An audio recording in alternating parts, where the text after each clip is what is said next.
starts to Ontario, but we're still ready to roll for 11 races getting underway at 7:10. That's in about 40 minutes time.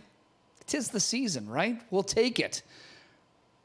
As we look at the weather details, well, we see some snow. Not sure if this is scheduled to continue throughout the night, but don't expect it to be all that bad anyway. But minus 2 degrees Celsius, 29 Fahrenheit, fast track wind from the southwest at 21 clicks an hour. Let's get you caught up with the changes. We've just got some equipment notes to get you caught up on. Race number 1, early pick 5 starts here.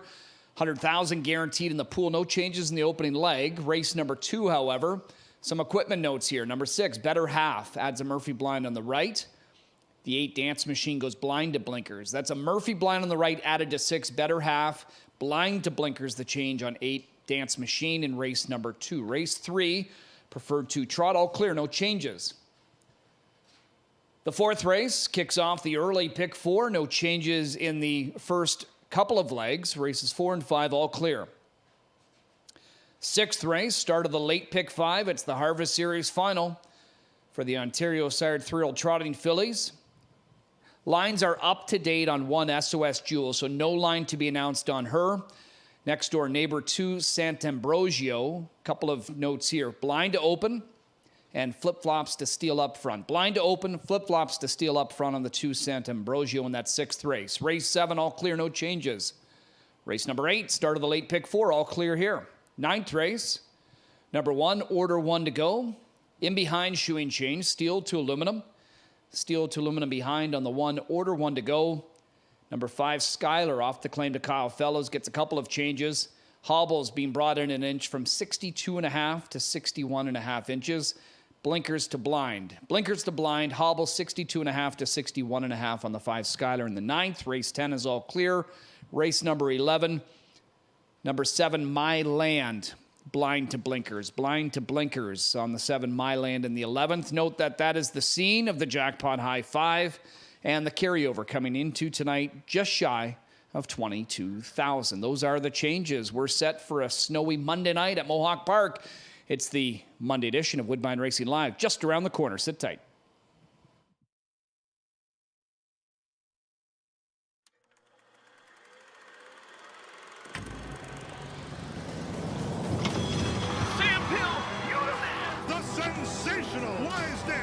He's big, he's strong, some beach somewhere. Tippin going on to win the Rico Woodbine Mile. She is gone. Good luck to everybody. It's Fear the Dragon. Charming go. With a sparkling score. A perfect season. He's wicked. One bigger dots in front. Hey, good evening, everybody. Welcome in the studio, the climate-controlled studio with Rosamund Waples.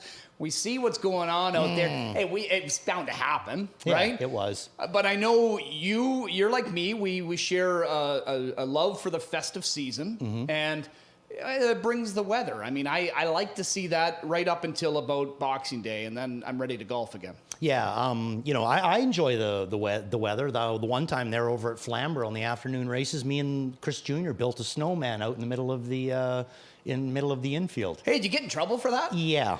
Just a bunch of Grinches upstairs that day. I'll tell you that. Was that your last time getting in trouble? Move on. Move on. Yeah. Hey? Yeah. I love this it. guy. I love Unbelievable. it. But yeah, back at it here tonight. I know we had yesterday to kind of recover, which was good because Saturday night, not only do we have some great action here on Saturday and a great handle, we'll be getting into that in a few moments, but Saturday we also brought in the 8 stakes races from the Meadowlands, the end of the Grand Circuit season. So we're going to kind of quickly go through these, Randy. Short field in the mares.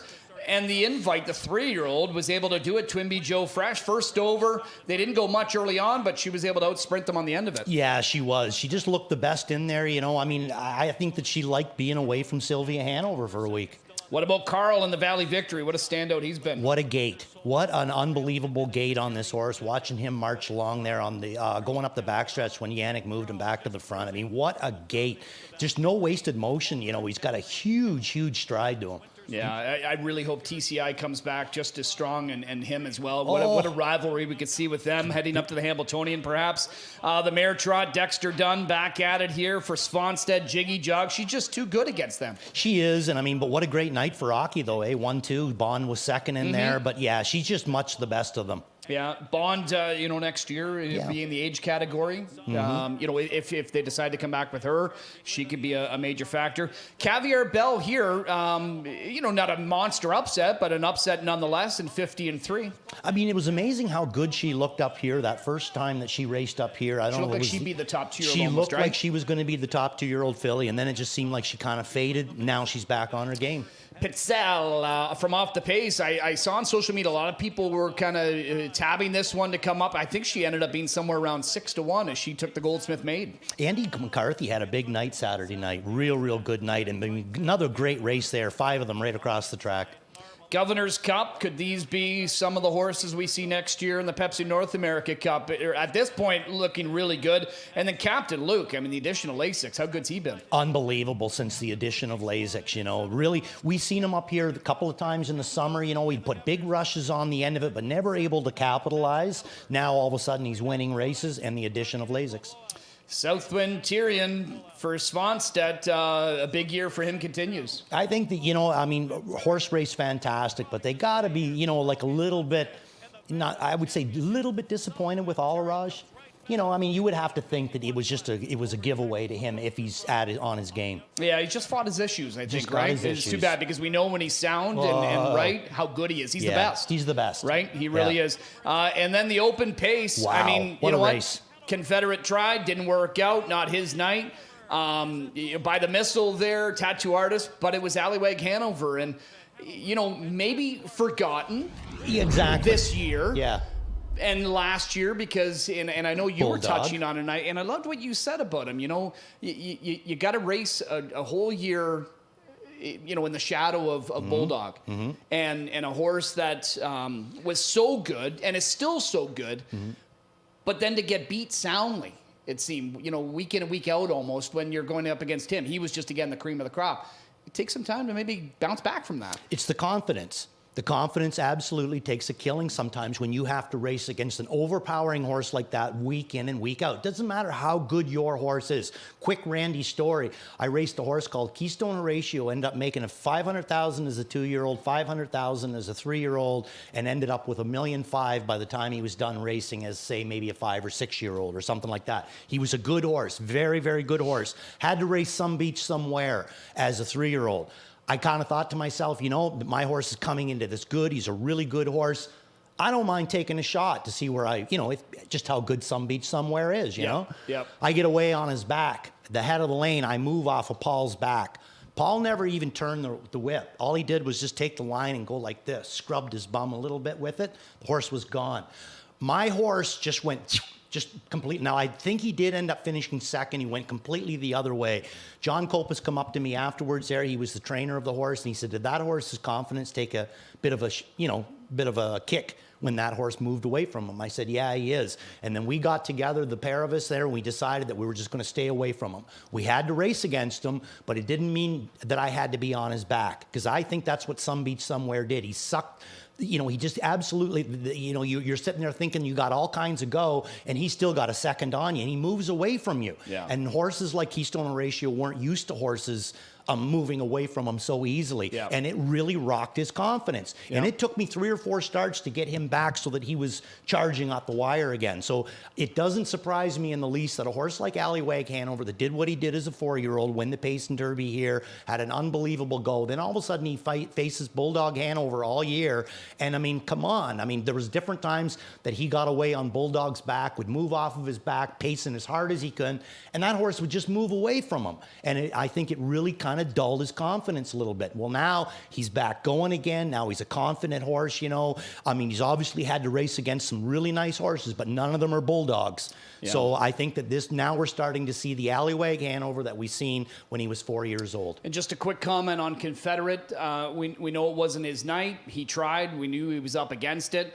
I expected a higher finish, but that's just, again, following him throughout the year. But we all knew it was going to be tough because, and you know yourself as a driver and a longtime horseman, 3-year-old up against age horses, it's a tall order. It really is. And that's why it hasn't been in so long. I think they were saying since Niatros that somebody's been able to meet up against the age horses like that on Saturday night and win, and Confederate wasn't able to do it. I was at Greenwood the day Niatros raced the older horses up here in his 3-year-old year. They put him right in the open, and he just annihilated them. I mean, it wasn't even close, you know. So, but he was a special horse. Yep. I'm not saying this in a bad way because I would love to own a Confederate, and I think Confederate's a very, very special animal. But I'm not going to sit there and try to blow smoke and say that was the deepest 3-year-old group of pacers that I've ever seen. I thought it was a nice group. That's that. I think there's been many deeper groups than that, you know, of top quality, you know, a 10-horse field, 7 or 8 of them, you know, tough horses to beat. I don't think Confederate had to face that. So I think that, you know, he was beating up some very average kind of 3-year-olds. Now he finds himself in against these kinds of horses. Maybe it wasn't his night. Maybe he come in there sick. He had the 9-hole to work with. But really, when you think about it, the trip wasn't that bad. No, Not for him to finish. I was happy with the way Timmy drove. Me It too. just didn't work out. And you know what? I know the connections obviously didn't want to end that way with him, but it's not going to take away from everything he did. He's still likely to be the Dan Patch Horse of the Year, south of the border. And the other thing too is I applaud the connections for doing what they did. It would have been so easy to win the Breeders' Crown and say, okay, that's it. But they didn't. They give the fans one more shot at him. They tried to make something special happen, you know, and it didn't work out. It wasn't even about the money aspect. No, it was that. Look at the buzz it generated. Yeah. For the couple weeks leading up to it. Yeah. So I mean, you gotta give those connections props for doing what they did. Maybe it didn't work out, but they at least tried, you know, and I appreciate that anyway. And I think that the horse raced good. I just think that, you know, it's the end of his 3-year-old year. I'm not a big fan of anybody that he was beating up on, you know, I really not. But I am a fan of Tattoo Artist and By the Missile. All right, and a lot of retirement ceremonies there Saturday night too. And you know, obviously we're going to miss a lot of these big guns that are going to be gone. They're tough to replace. You know, others will fill the void. We know that we'll see the next superstars next year. So great year in the Grand Circuit. But let's get into our own stuff now. Let's talk stats and standings. Shout out to Elisa, by the way. Absolutely, yeah. Scratch sick. Yeah. I know she's probably tuning in. Feel better. You know, tis the season for snow, but tis the season to be under the weather too, unfortunately. True. That just happened. So, but how tough is she when she's been sick for like 2 weeks, coming in every day? She's coughing the odd time here on every night. Last couple of shows. So yeah, you know what? She deserves to take some time, get better, drink your fluids, and we'll see you back here later in the week. But yeah, average payouts and handle. Look at that payout on Friday. That was the night that it was Dougie Brown and Brett McDonald, right? McDonald, yeah. But the handle solid over $2 million for the week. We'll take it.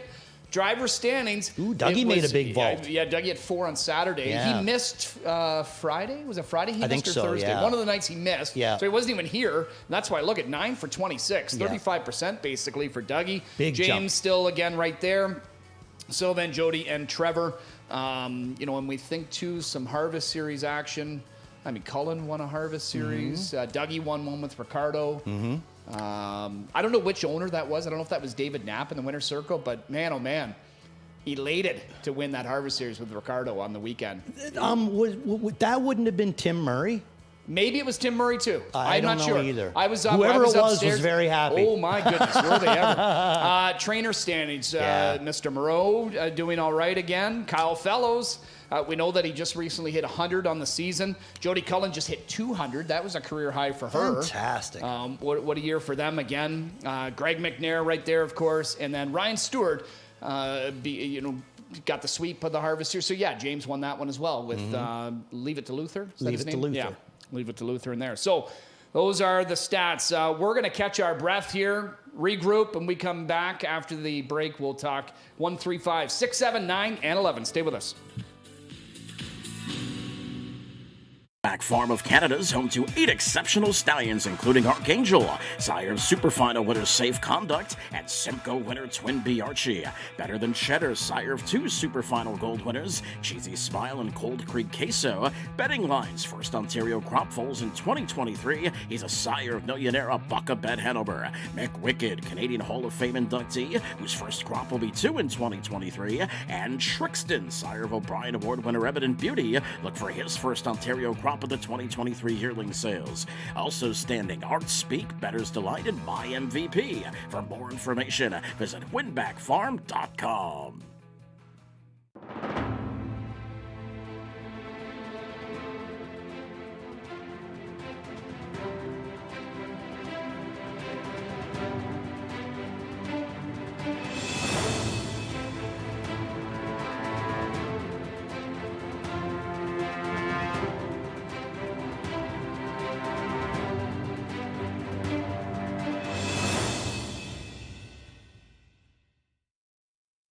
Welcome back to Mohawk Park, Monday edition of Woodbine Racing Live with Chad and Randy. Let's dive on in. We've got 11 races tonight. Good card, another Harvest Series mixed in. We've got a preferred trot early on, great wagering menu. Here we start with our breakdown on the opener. Field of 7 on the trot to kick things off. 50 to 60,000 claiming handicap for this group. Midnight Miracle getting the early money at 2 to 1. Some others getting played. Bella Cavala. So the Gillis 1-2 punch there. All gas, no brakes. The Boss Man from McClure and Boston's. This is a 22% winning driver-trainer combination that have done pretty well. And here's a horse that showed some improvement from start 1 to 2 over here on this circuit. And Steve Boston's, to me, one of the sharpest horsemen around, especially with the trotters. I completely agree. And I mean, this start here that we're showing there for the Boss Man, I mean, he had 3 weeks off between his last start and this one here, so he should be that much better tonight. I'm putting him up on top. I really like the way that he raced on October the 30th. He was 3 wide, then parked every step of the mile after that, only got beat a couple of lengths. This week, he takes him to the back after 3 weeks off, puts a bit of a rush on here, and it was a good movement. I mean, there's just, Dougie blasted Exalt there, and I mean, there was just no way that anybody was going to track him down. No. But I thought of the rest, the Boss Man raced very good with 3 weeks off, should be a lot better in here again tonight, so I'm going to use him up on top, and I put Bella Cavala in for second, locked in journey for her in that last one. And again, you see that on the line. You see third beat 8 1/4, and you think, well, how well could a horse have raced? But you see it right there, proof in the pudding. Did race pretty well. Again, it was just there was a runaway there, and War Result, who was just great for move. Pat Dillon and company. Yeah, and it was a great move by the driver there. Doug McNair, I mean, obviously the horse won the race, but helped very much by Doug McNair. And this group doesn't have to worry about War Result this week in the opener. So there's the picks. You're not the only one liking the Boss Man. So right now 8 to 1, but I got to figure he's going to get played a bit more closer to post time. And then kind of while we are split here, you take out the morning line odds with all the handicappers on here. It's 2s and 7s in this spot. I did think Kevin Anthony showed some improvement in that race. He showed some good hustle on the end of it. So maybe keep an eye on him to maybe fill things out for Hudon and Moisea. We'll skip over 2. We'll head to race number 3 next. This is the preferred 2 trot. Compact field of a half dozen. We're familiar with these names. Morning line favorite is Pemberton. Now, what benefits Pemberton in a spot like this is that the shorter field, even if he does get off to one of his typically slower beginnings, he just has to outkick 5 rivals, really. Yeah. Right? And this should play into his wheelhouse. Yeah, you would think. You know, the big and the other thing too is not that it certainly isn't no big issue or anything. But you know, we should kind of make a little bit of a note of it. This is the first week too that Paul Walker won't be training him and Julie Walker will be training him. So that's kind of an interesting angle too. Usually that is the way that it happens. Paul and Brenda go down to either Carolina or wherever down south in the winter, and then usually the horses that are still racing go to Julie. So this is the first time for Julie with him. I'm putting him up on top. I've been using Oni Hall quite a bit lately, and I'm putting him back in here for second as well. But I just think that Oni Hall had a real good opportunity last week to maybe capitalize. Didn't work out for him with Logan Park in there. He had a good shot at them the week before, and he almost got the job done in against Amigo Volo, only getting beat ahead on the end of it. I'm thinking that maybe Pemberton is coming in here just a little bit sharp, and I love that short field. I loved what I saw from HP Mama B in Indiana. I thought she raced great there against the group that she had to face off against. Coming back here, to me, I mean, a 59-1 first half is what she put up. She raced at the back. Mm-hmm. You know, I think it was kind of a, hey, we haven't raced in over 3 weeks. Let's get a tour of the oval. Let's shed some rust in here. I got to figure she's going to be a lot better in this spot here. I know nobody's rated her even up into the top 2, but I got to favor her for a spot in the exacta. Yeah, well, I mean, I threw her in for third. I think that she's going to be a lot fitter this week because, like you said, she missed almost a month in that before that last start. Yep. But I'm not 100% sure if 2 starts in 45 days is going to tighten her up. You know what I mean? Okay. So I want to see one more out of her, but I do think that the small field, she's going to look good. And the same with White Tiger. You know, you make sure you look at him. I threw him in for 4th. He's last race November the 6th, so he's missed some time too.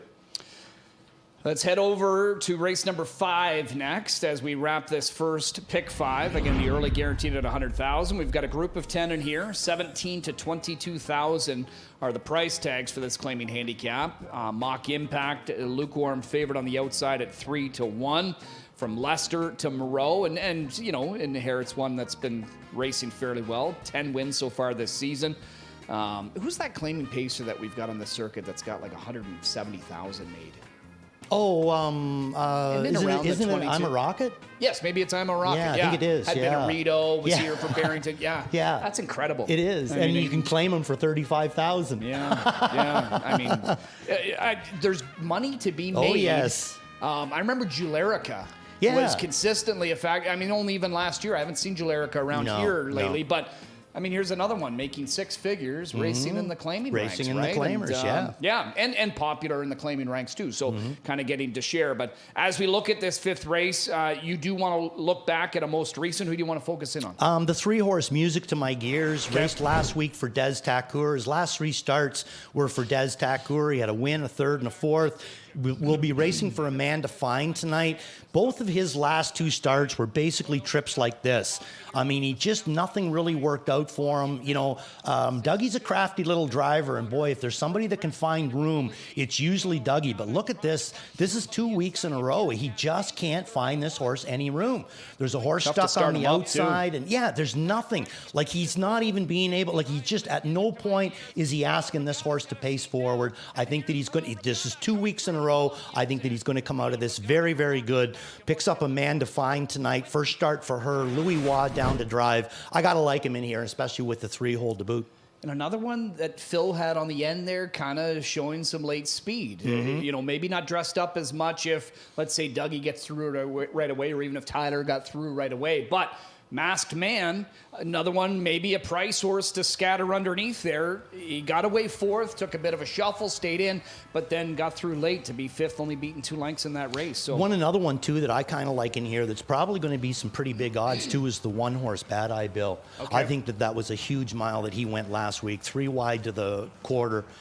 Parked every step of it after that and still finished his 2nd. Only beat a neck. Dougie McNair comes right back down on him. I didn't use him in here. It's a step up, you know, the 13,000 claimer into this 17 to 22. A little tougher. He's got the rail to work with, but still big effort last week for as much time as he spent on the outside. And you got to like the fact, too, that Louis goes to your horse and opting away from a Putty Pupil and a Brett Lester one. So there's 2 barns that he'll drive quite often for. Yeah, for sure. Absolutely. I agree. I just think that, you know, he's been locked in twice, but he shows being able to win on our circuit. Okay, that's the 5th. Over to race 6, start of the late pick 5, and we kick it off with the Harvest Series final. I got to think this is the last one we've got. I'm thinking it is. Right? Yeah. Now we did all the 2-year-olds, and then we did the 3-year-olds. You called the races last week in this race that we're going to show. Yep. You called. I mean, we're only going to show the head on, but at no point was Burt Renault able to move off the rail with Lucy Hu. No, that was the one where Brett McDonald was on the outside, right? Yeah, he landed right on the outside of him, and at that point, and that's at the quarter pole. Leaving out of there, I mean, I could see Burt close the hole. Yeah. That kept Brett on the outside, and he just kind of shadowed him on the outside, and he never did get a chance to get out. So we're going to see the replay, but always remember, this horse has been locked in. She's been locked in since the quarter pole, and you can see her here now. She's still going to be locked in. Tyler's able to get away from the field with Cunning Connie. Yep. Still locked in. Now she's being shuffled right out to the back of the pack. So she's still there. But watch the wheels that she's still locked in. Watch the wheels that she puts on when Bert is finally able to get her through. He finds a little bit of a seam down to the inside, and look at her go for it. And then he's gonna make another lateral move in between two horses, and that doesn't work out. So now he takes a shot up the inside, and he finally, boom, there she is. She was locked in every step of the mile, was a winner the week before on the front end, win by 4. I love Lucy Hu in here. I wish Bert would have kept driving her. I wish Bert would have still been on her. She's picking up Sylvan tonight. Price. The price and the fact that I just don't think he did anything wrong last week. I think he did a great job with this one. I see why they're doing what they're doing. There's nothing wrong with having experience when you're in a stake final. But I just hope that Bert doesn't think that he did anything wrong, because I thought he drove good. And, I mean, you just go back to the opening round where, Lucy Hu easily beat this same group by nearly 5 on the Cunning front. Connie, and I know Cunning Connie shows on paper there that she won by 7+. But again, your replay tells the story of exactly what happened there. And Cunning Connie's got the 9-hole tonight too, so that's going to make things a little bit more difficult for her. Yeah, I still think even if posts were switched, if Cunning Connie were 4 and Lucy Hu were 9, not to take anything away from Cunning Connie because she figures to be a major player in here for a good piece of it. Still think Lucy Hu's going to get bet down quite a bit, especially with Sylvan taking over. We've seen this movie before. All right, over to the 7th. This is wrapping up the early pick 4. We've got 11 tonight, so we kick off the late actually in race number 8. We won't be talking about that one, at least in the show, but we'll look at race number 7 here next. And in the 7th contest, field of 10, a horse that have started for a purse of 9,000 or less in one of their last 4. Boardwalk Jack, who's the morning line favorite. You are going to revisit this one's most recent contest because that was a pretty good effort from the 10-hole. Yeah, all efforts that since October the 29th when this horse came here, all efforts have been great. So those are the last 3 starts. They've been amazingly good. Some of them you got to kind of look a little bit more or look in those replays. 2 starts ago, third, beaten 3/4 of a length, had nowhere to go. Last week, 10-hole, went to the back, and look at the last quarter on this guy, 26 flat. Like, this is a horse that to me is just sounding the bell that he's getting stronger and stronger every single week. Now he goes from the 10-hole last week into the 3-hole this week. Gets James McDonald again, coming back in the Amanda Fine stable. I really like him in here tonight. A horse that intrigues me a little, Uncontrollable. Okay. I'm not sure exactly what happened in that last race at Flamborough, but the line suggests maybe he didn't get much of a chance. Was a winner the start prior, which was the second outing in the Demers Barn. We've been watching the Demers Barn the last several weeks. Very sharp. Yeah, right? A bunch of them are showing turnarounds or just, we're seeing wins in bunches. So maybe, again, one you just want to sprinkle in underneath, but tough not to like your horse off that effort, especially now moving to the inside and keeping James in the bike. Yeah. Race number 9 is where we head to next, claiming to handicap 25 to 35,000. And this is the one I think where we normally see I'm a Rocket. Right. This is around this classification. But he was in on the weekend in that one where... I think the optional 45. Right, and I remember you talking about it, and I've always said that. He raises his price, but he loses $2,000 in purse money. Yeah, it's weird how it's road, it is strange, Anyways, so here we see Military Secret is the morning line choice for Nate Harding and company. This one got back into the claiming ranks last time and improved, and you saw the odds drop as well. But there's others to consider, especially Skyler. What do you make of the changes that Kyle Fellows makes right off the bat? Interesting changes. He's going from blinkers to blind bridle tonight. That should maybe focus him up a little bit more because he's got the middle of the gate draw too. So maybe they're looking to get him out of there a little bit. 62.5 to 61.5 on the hobbles. So they do come up an inch, but I'm not really worried about that because the 61.5-inch hobble is still a very, very long hobble. I don't care if it's 65 or 66. 61.5 is still a long enough hobble that you can generate the kind of speed that you want. So I have no issues with that. The way I went in here, first off, you brought up Military Secret. I threw this guy in for third. I like him in here tonight. The 6 horse is the route that I'm going to go. That's St. Lad's Beat It. Okay. Now, and the replay that we're showing here, Chad, is from November the 4th. Now, this is the very first start that Dwayne Marfisi raced this horse. He picked him up the week before off of Laurie Lepage, I think it is. Yep. And this was his now he doesn't do any good. He finishes 6th, beaten 4. You see he's Tyler twisting and Jones. turning. Right. He's got lots of go. As it turns out, like I said, he finishes 6th, beaten 4.5, but paces his own last quarter in 26-3.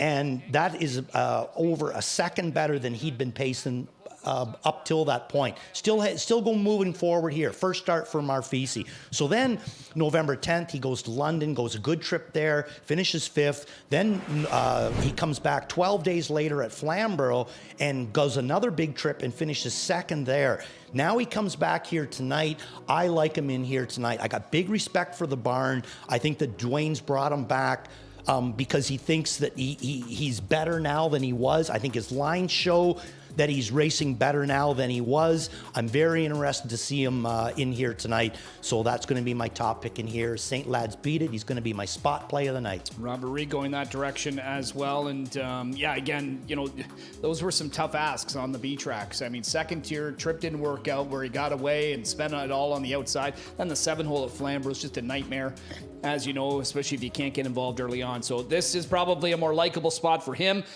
Barrington barn, I got a feeling his barn might start heating up. Yeah. Because we're starting to see some improvements, some that have And maybe fresh been, faces. Yeah, that have just been in a little bit of a rut. Frowny's Miracle was one that was really good. Then, got a little suspect for a couple of starts, but that last race I thought was kind of sneaky good. So we'll look out for Frowny's Miracle and maybe others. I think a boy named Suze might be on the card tonight too, and I thought he showed improvement. He is. He's in the this race here that we're going to talk about. Yeah, race number 11. So let's go here. We'll see a boy named Suze from the 2-hole amongst 9 others in the Jackpot High Five finale. Almost 22 grand in carryover money as the snow falls in the backdrop there. I love it. I love it until I have to start shoveling. I have 2 boys that live at home, and I don't know, and I'm the one shoveling. That doesn't make a whole lot of sense. That doesn't make a whole lot of sense, Chad. No, it doesn't. Yeah, his parents are soft these days, that's for sure. Snap Test is the morning line choice here. Was able to win coming here. Speaking of Demers earlier, well, here's one of them that he had at 13-1. Now Moreau gets him. And I got a feeling that he's had him in the past. I can't remember exactly, but this has become a pretty good driver-trainer combination, James and Richard. Very, very good. At one time last winter, I mean, Snap Test was just reeling off victory after victory, remember? He got on a bit of a roll there. I think he nailed off about, 3, 4 right in a row. So, I mean, I didn't use him last week coming in from Three Rivers. I was shocked that he raced as good as he did. Yeah. And he did really race very, very well for Gerard Demers. Richard picks him up, comes right back into more or less the same class, and picks up James McDonald. So I think that he's got a really, really good shot in here again tonight. That's the route that I'm going to go. But there's a couple of other ones that are interesting. You know who I'd used in here, Chad?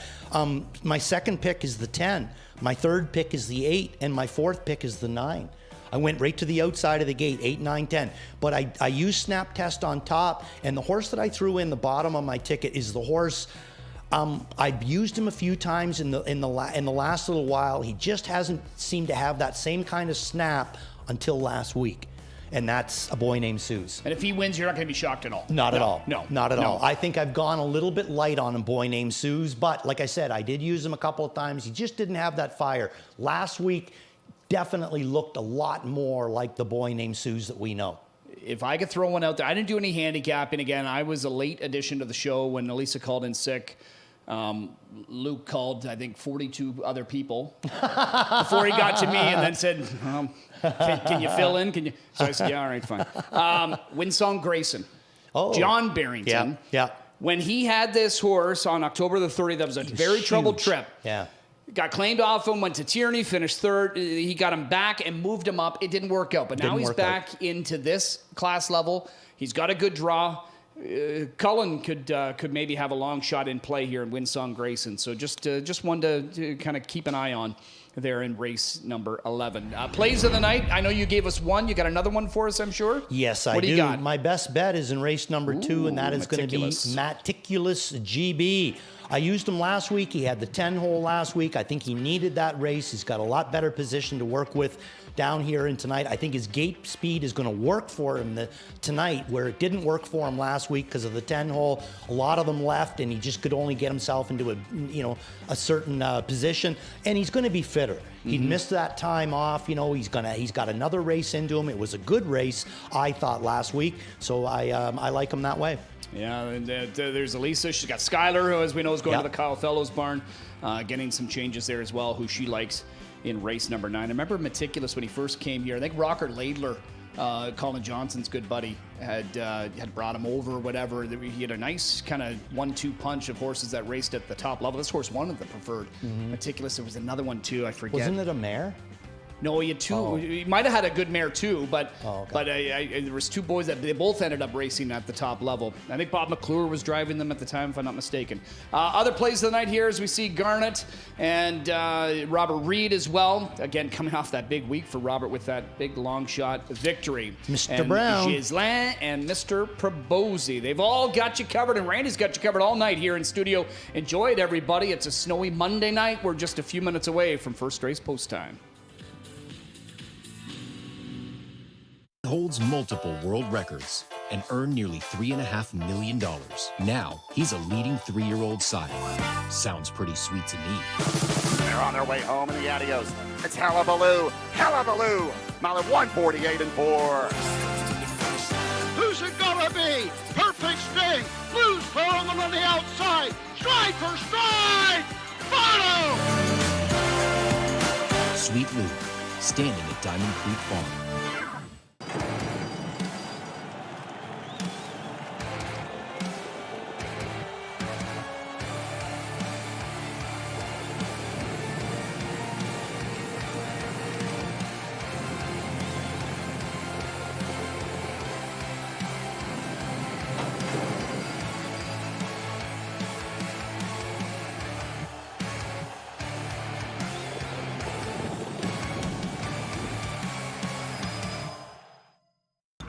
Give me a hot pink Cosmopolitan and some drama. Give me a kettle wine soda with a twist. Give me a party, an espresso martini, and a room full of strangers. Give me a cocktail with kettle and vodka.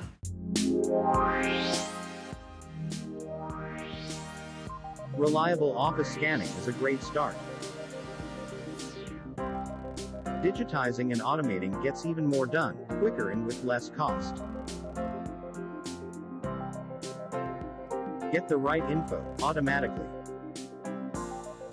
Collaborate, share, and conduct hybrid meetings more effectively. The Rico Woodbine Mile, sponsored by DDL.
Race number 1 soon to be coming out of the paddock there to enjoy this light snow that's coming down. It's really pretty out there right now. Kind of cold, a little bit windy, but the snow makes it really, really pretty. Christmas. So anyway, let's take a look at race number 1 again. We did show a replay earlier of the Boss Man. I really, really like this horse in here tonight. He's going to be my top pick. Again, you know, you could look down at his lines. On October the 30th, he did race here in the optional 50, and the trip just did not work out. He was 3 wide around the first turn, parked every step of the mile after that, but still only gotten beat 2.5 on the end of it, finishing 6th to Storm Trotter, Wearway Exalt, Busting with Pride. So a nice bunch of horses in there. To me, it showed that he could do in this class.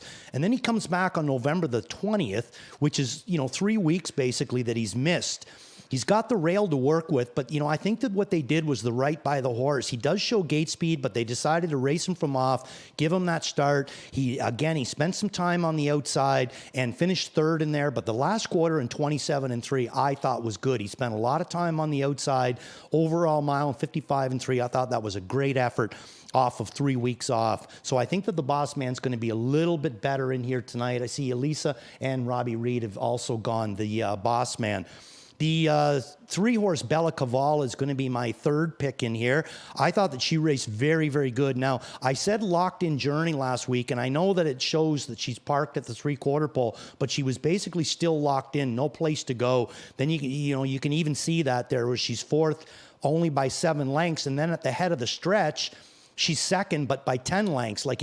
Nothing worked out for her either. I thought it was a good effort. Going to throw her back in here for 2nd. Quality kind of a horse. The 7-horse Midnight Miracle is the 1-2 of Jeff Gillis. So I'm using Bella Caval in for 2nd. I'm using Midnight Miracle in for 3rd. I also thought she put together a decent effort last week, and I like Louis on this one. The last time Louis drove her in the 60,000 claimer down the road from the 8-hole and was an easy winner in 53-4. Then the last a start before that, Louis drove her down the road and was a easy winner in 54-2. I find that Louis gets along really good with Midnight Miracle. He's back on her here tonight, so I'm going to take a shot with her. And the 4-horse Kevin Anthony, I threw this one in on the bottom.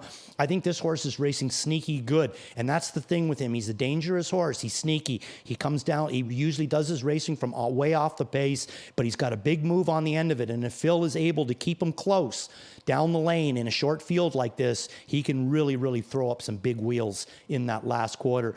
On the screen right now, you can see Mike Perbosi's pick 5. No singles for Mike tonight, but he keeps it pretty economical. He goes 2 by 2 by 2, and then he does reach out to 4 in the 3rd race. No, in the 4th, 2 by 2. No, in the 3rd race he does use 4 there, and then switches back to the 2 horses. So he spreads a little bit wider in the middle part of the pick 5, and then reels it back into 2 again. So if you want to play along with Mike Perbosi, that was his ticket. The race number 1's coming out onto the track right now. We're going to turn this over to track announcer Chad Rosema, and I'll be back to talk to you before race number 2. Good luck with all your picks, and remember, if you're going to play that guaranteed $100,000 guaranteed pick 5, this is the race that it starts in. So get those wagers in, and I'll be back to talk to you later. Best of luck.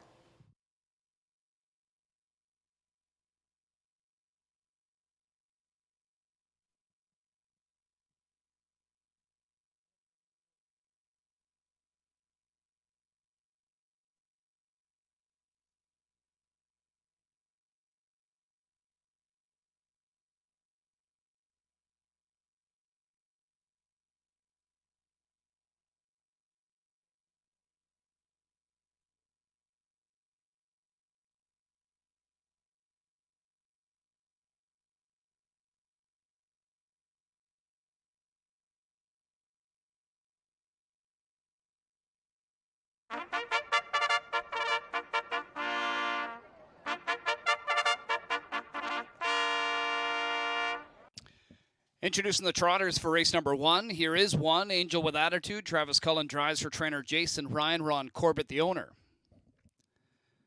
The Boss Man is the 2. Bob McClure at the controls. Steve Bossons trains for owner Stephen Palermo. Here's 3, Bella Cavala. Trevor Henry in the bike. Jeff Gillis trains and co-owns with Mac Nickel and Ellen Ott. Phil Hudon drives 4. Kevin Anthony for trainer Jack Moiseyev. High Stakes Incorporated, 258-6380 Ontario Limited, the owners. Number 5, All Gas No Brakes. James McDonald in the bike. Dominic Ledoux trains for the stable All Gas No Brakes. Take a Peek at Me is the 6. Sylvain Filion on board. Jason Sherman trains and co-owns with Betty Sherman. And 7, Midnight Miracle. Louis Philippe Waugh to drive for owner-trainer Jeff Gillis. That's your field for the Monday opener to kick off the popular early pick 5, guaranteed at $100,000. Post time in about 5 minutes.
lining up for the first as we kick off another week of harness action at Mohawk Park. Thanks for joining us, either on track or via simulcast. $100,000 guaranteed early pick 5 has just clicked over that guarantee. Group of 7 on the trot to kick things off. Here they come.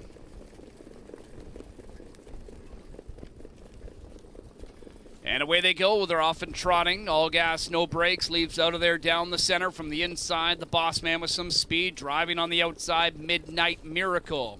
Then along the rail is Angel with Attitude. Bella Cavala's going to get away 5th ahead of Kevin Anthony. Take a Peek at Me will be the early trailer from 7th. Into the opening turn, they're going to follow Wad. Midnight Miracle will lead it over the pocket, sitting all gas, no brakes. The boss man trots 3rd. Angel with Attitude, the 4th one. Then it is Bella Cavala. Kevin Anthony next to last, and Take a Peek at Me, the trailer 7th. 28-4, the opening quarter, single file. Into the backstretch they go with Midnight Miracle, the 4-5, overwhelming favorite, leading it a length. All gas, no brakes, the Shadow in 2nd. The boss man trots 3rd. Angel with Attitude continuing 4th ahead of Bella Cavala. Then Kevin Anthony and Take a Peek at Me. They go by 3/8, the half miles next here for Midnight Miracle. Just going well up top here for Wah. Leads at a length and a quarter, 58-2. 29-3 split for Midnight Miracle. All gas, no brakes. Still right there 2nd. The boss man will stay in 3rd. Bella Cavala starts the outer flow. First over up to 4th for Henry. Locked up 5th. Angel with Attitude. 2nd over 6th. Kevin Anthony. And starting up from last is Take a Peek at Me. 3/8 of a mile to go, and Midnight Miracle continues to control it over all gas, no brakes. Bella Cavala getting closer to the stablemate on the outside, now 2nd and about a length and a half away. Kevin Anthony towed into contention. The boss man shuffled, locked up 5th right now, 127 3 3/4, and Midnight Miracle will try to outsprint them. All gas, no brakes, looking for a way through, as is the boss man. Bella Cavala starts to tire. Kevin Anthony off cover. All gas, no brakes, has got a shot now, but has got 2.5 to make up on leader Midnight Miracle. Midnight Miracle with the lead. All gas, no brakes, closing, but just up to the wheel. Midnight Miracle sees it through. Midnight Miracle over all gas, no brakes, and Take a Peek at Me in 156-4.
Seven, 5, 6, 3 unofficial.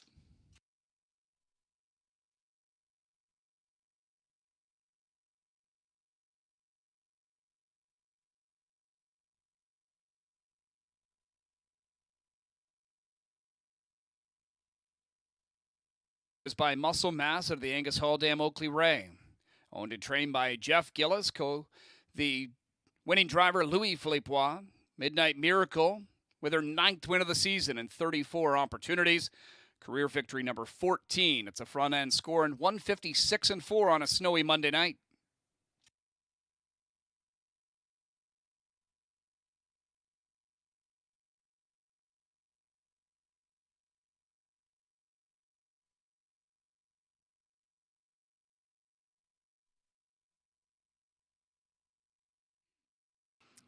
First race official, your winner number 7, Midnight Miracle, paying $370, $280, and $240.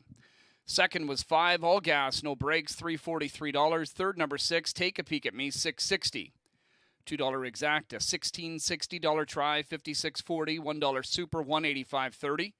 Swinger payouts on the screen. Early pick 5. Pool was just shy of $132,000. $55,576 moves on in live money to the next leg.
And away they go. They're off and trotting. All gas, no brakes. Leaves out of there down the center from the inside. The boss man with some speed. Driving on the outside, Midnight Miracle.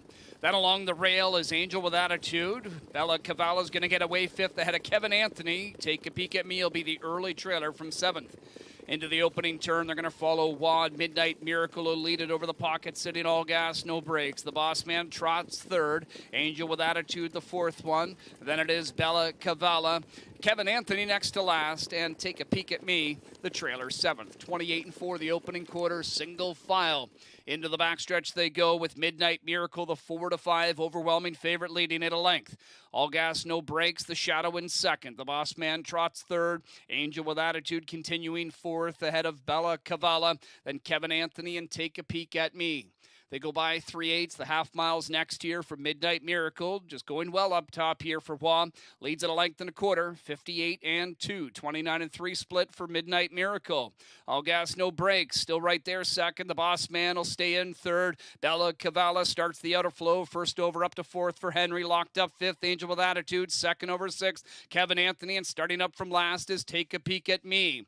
3/8 of a mile to go, and Midnight Miracle continues to control it over all gas, no brakes. Bella Cavala getting closer to the stablemate on the outside, now 2nd and about a length and a half away. Kevin Anthony towed into contention. The boss man shuffled, locked up 5th right now, 127 3 3/4, and Midnight Miracle will try to outsprint them. All gas, no brakes, looking for a way through, as is the boss man. Bella Cavala starts to tire. Kevin Anthony off cover. All gas, no brakes, has got a shot now, but has got 2.5 to make up on leader Midnight Miracle. Midnight Miracle with the lead. All gas, no brakes, closing, but just up to the wheel. Midnight Miracle sees it through. Midnight Miracle over all gas, no brakes, and Take a Peek at Me in 156-4. First race rundown. Angel with Attitude 6th. The boss man 7th. Bella Cavala 4th. Kevin Anthony 5th. All gas, no brakes 2nd. Take a Peek at Me 3rd. Midnight Miracle, the race winner. Second race is coming up next. Note that we have a 1-second variant on the track now. In race 2, just equipment notes on 6 Better Half, who adds a Murphy blind on the right. Number 8, Dance Machine, going blind to blinkers. 8 minutes are on the board.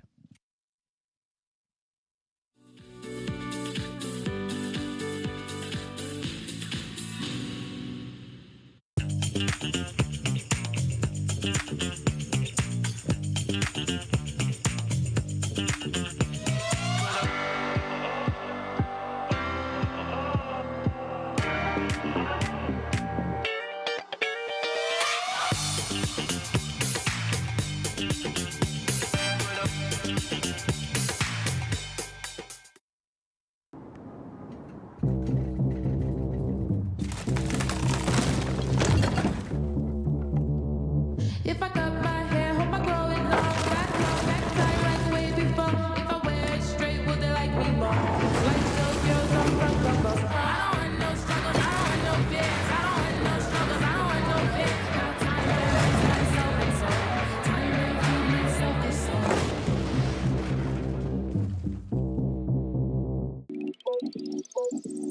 New at the LCBO. Delicate and refreshing, Keep Calm is a collection of festive wines that are perfect to share. Keep Calm, sharing good times. Winback Farm of Canada is home to 8 exceptional stallions, including Archangel, Sire of Superfinal winner Safe Conduct, and Simcoe winner Twin B Archie. Better than Cheddar, Sire of 2 Superfinal Gold winners Cheesy Smile and Cold Creek Queso. Betting lines, first Ontario crop foals in 2023. He's a Sire of Millionaire Bucka Bet Hanover. Mick Wicked, Canadian Hall of Fame inductee, whose first crop will be 2 in 2023. And Trixton, Sire of O'Brien Award winner Evident Beauty. Look for his first Ontario crop of the 2023 yearling sales. Also standing, Art Speak, Better's Delight, and My MVP. For more information, visit winbackfarm.com. It all begins right here in Ontario. From owning your next Ontario Sire Stakes champion 149 and 2 to winning coveted Grand Circuit races, Ontario sired yearlings have what it takes to put you in the winner's circle. 151 and 4. Logan Park from the pocket spot coming on. Purchase your next Ontario sired stakes winner this fall. It's fashion frenzy to take the good times. The one and only choice, Ontario sired.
Nice win in the first race by Midnight Miracle in Louis Wa. They downgraded the track. I don't know if you heard Chad bring it up, but they downgraded the track by a second, I think they're given right now. If snow keeps coming, it might get even a little bit worse. So got to remember too, you know, I mean, we've had good weather here. We haven't had snow. We haven't had really much of in the way of ice. Pretty well always a fast track that we're racing. So I'm not 100% sure if all these horses have the winter booties on right yet. So, you know, the Boss Man in the first race, to me, that seemed like a horse that was maybe slipping a little bit in the deep snow. So we'll have to see next week, but keep it in mind. So let's move on to race number 2. In race number 2, we got non-winners of 15,000 in 2023, also eligible, not averaging 1,075 per start in 2023. My top pick in here is going to be Meticulous GB. In fact, I'm going to make him my best bet tonight. I used this guy last week, even coming from the 10 hole. Now, he had a few things going against him last week. There were some gaps in his schedule. His first 2 qualifiers were down in Charlottetown. His last qualifier up here at Woodbine. And his first start, where I did use him on top, I thought that he was in a good spot, but the 10 hole was a killer. So last week he had multiple moves out of the 10 hole. He's got a much better post to work with here tonight. I think he's going to be a lot fitter after getting that race into him tonight, and I think he's in a real good spot with that gate speed. He's got enough gate speed last week to get himself out of the 10 hole and get himself fourth in 26-2, but you can see on his lines where he does have the gate speed to get himself out of there. He's a horse that, can get out of there, and there's not much gate speed in here. So I'm thinking that maybe tonight is the night that he's actually going to be able to get Meticulous GB up on front, and it seems to me that the horse likes racing up close, or at least on front anyway. So he's going to be my best bet in this race. We all went 7 except for Gislan. He went with the 5-horse Better to Be Flying. I threw this guy in for 4th. My second choice in here is going to be the 2-horse Sweet Diesel. Now, this guy's missed some time off. He's going to make his first start Lasix tonight. He's got a lot of back class that he's bringing. He's got a mark of 50, 20 lifetime wins, and 223,000 made. Sometimes I find on these bad nights, that's when the back class kind of surfaces. I like him in here. I thought that, if you look down on his April the 2nd line of last year when he was racing in the non-winners of 24,000, those last 2 starts, the one time he had to race against Points North, who won, and then the other time he had to race against Line Drive Hanover. So he been racing some tough competition. Had a bit of time off, coming back, first start Lasix, Bobby McClure into race. I'm going to throw him in for 2nd. Really like him in here. The 9-horse B Stoney, another one that's going to probably be taking 22-1. But I really, really like this horse. And what I liked about him too is the fact that Tyler Jones drove him last week, got along very well with him last quarter, 26-4, and elected to come right back and go with him again this week. I think that he was probably maybe listed on Rockin' Zeus, who he drove last week to a good 3rd, but he elected to stay with B Stoney. I think this is a classy kind of horse as well. As you can see, $336,000 made. He used to be in the Murray Breather barn and raced at a much higher level than what he's racing in right now. So I'm thinking that, B Stoney, maybe Mark Winnicott has him tight, ready to go. And the 5-horse that you seen Gislan put up on top, Better to Be Flying, I threw this guy in for 4th. I thought it was a really good locked-in effort last week. Comes back with Trevor Henry. He's a horse that's very dangerous kind of a horse, likes to do his racing down on the inside, which also Sweet Diesel, to me, that was his biggest forte too as well. I always thought that Dougie McNair got along really, really good with Sweet Diesel because he'd keep him to the inside, and look at that bottom line of Sweet Diesel's. Stays to the inside, makes up ground last quarter in 26-3, drops a class on April the 9th, drops down into the non-winners of 17,000, comes to the outside, but doesn't really make any ground. Goes back into that same class from the 9 hole, again, goes to the rail, stays there, finishes 6th, only beaten 3. I really do think that he's a better horse when he stays down to the inside. It doesn't make them a weaker horse. It just means that that's the way they like to do their racing. So Sweet Diesel, even though he is a generous 15-1 right now, I do like him in this class. That's how I see race number 2. Going to turn things over, let Chad Rosema introduce this field of pacers to you, and I'll be back to talk to you before race number 3. Good luck with all your wagers in race number 2.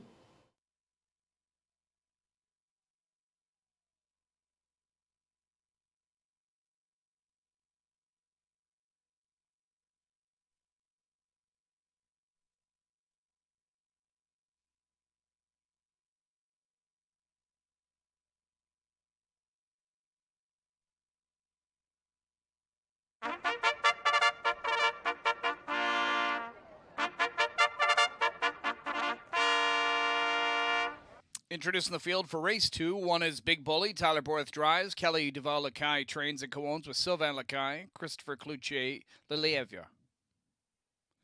Number 2 is Sweet Diesel. Dean Nixon trains for Klein Racing Stables, LLC. Bob McClure between the wheels. Number 3, Angelo, driven by Jonathan Drury, trained by Herb Holland, Legacy Racing of Delaware Incorporated, Jacob Pinot and Matthew Catafamo, the owners. 4 is Rockin' Zeus, sent out by trainer Macy Castle-Smith for owner Keith Castle, Louis Philippois on the bike. Number 5 is Better Be Flying, Trevor Henry at the lines. Dale Fritz trains and co-owns with Randy Hyatt, William Wyatt, and Robin Ferrier. Number 6, Better Half, driven by Sylvain Filion, owned and trained by Denny St. Pierre. Here's 7, Meticulous, James McDonald aboard, Richard Moreau training for Debbie Element, Matt and David Burke, Don McNeil Jr. 8 Dance Machine. James Bailey in the sulky for trainer Gerard Demers. Lingodet, the owner. B. Stoney is the 9 with Tyler Jones driving. Mark Winnicott training. Maxwell Racing Stable LLC, the owner. And going fast is the 10. Travis Cullen aboard. Alan Fair trains for Elizabeth Fair. That's your race 2 field. Pacers to the gate in about 5 minutes.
Fields called to the gate for race number 2. They'll begin taking up their positions. Final chance to wager. We've got a full group of 10 on the pace to wrap the first double of the evening. Even money on 7 Meticulous. Looking to produce a winning effort here tonight. Second start back after a rather lengthy layoff. Also post relief, going 10-7. And he got put into that race off the shelf last time. Figures to be rather fit for this contest. 2-1 on 5, Better Be Flying. Dropping down, good draw to work from. Good late kick he's got. They are the two main players on the board as they swing in front of us. Here they come down the stretch.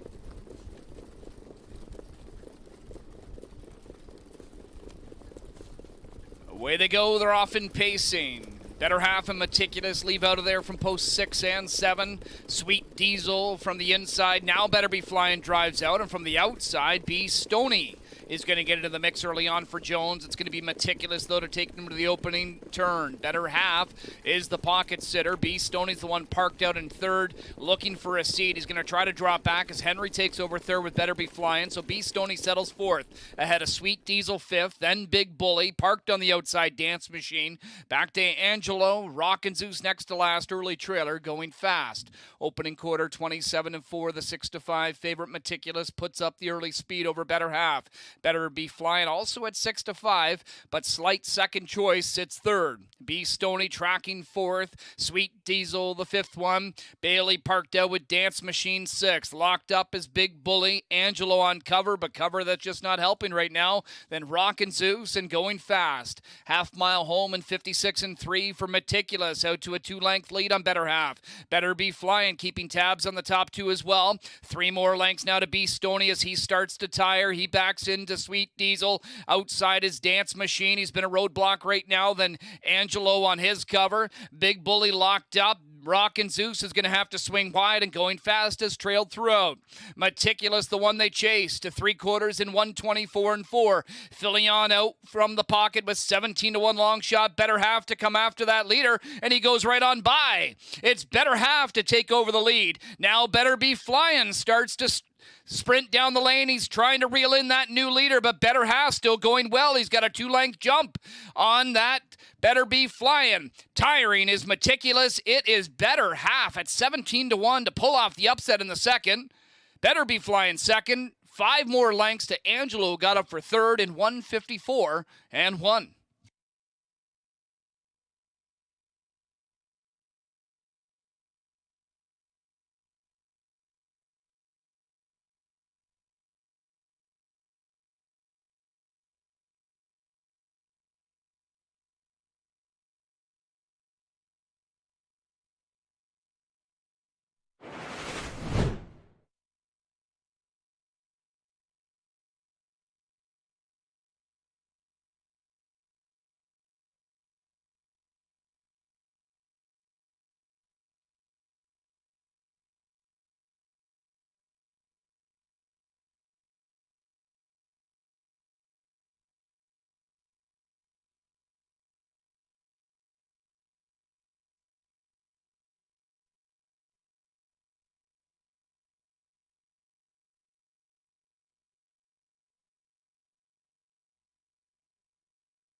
Unofficial on the board, 6-5-3-7.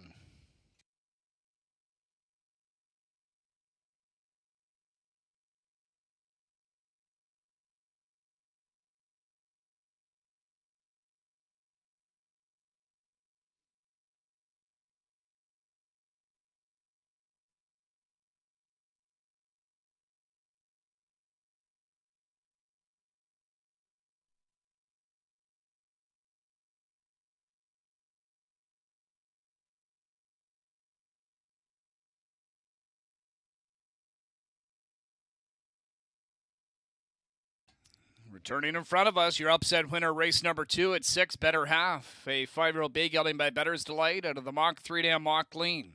Owned and trained by Denny St. Pierre, driven to victory by Sylvain Filion. Second win of the year in 21 tries. Career victory number 6. New lifetime mark of 154-1 for Better Half, who scores at 17-1.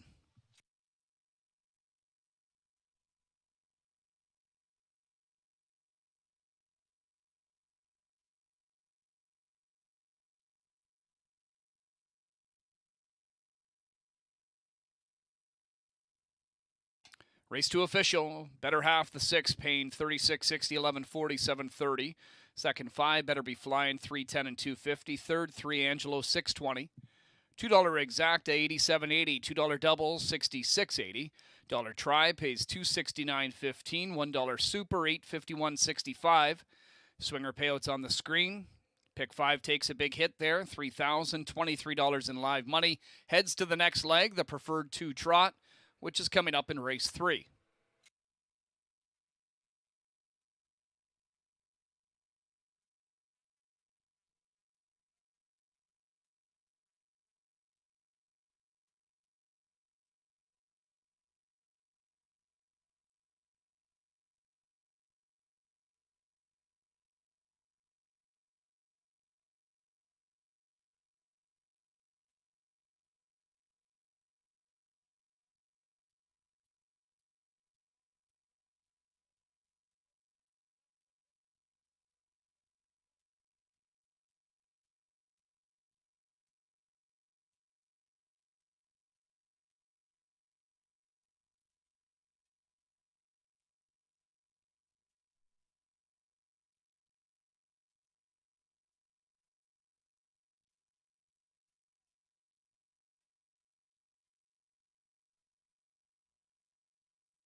Away they go, they're off in pacing. Better half and Meticulous leave out of there from post 6 and 7.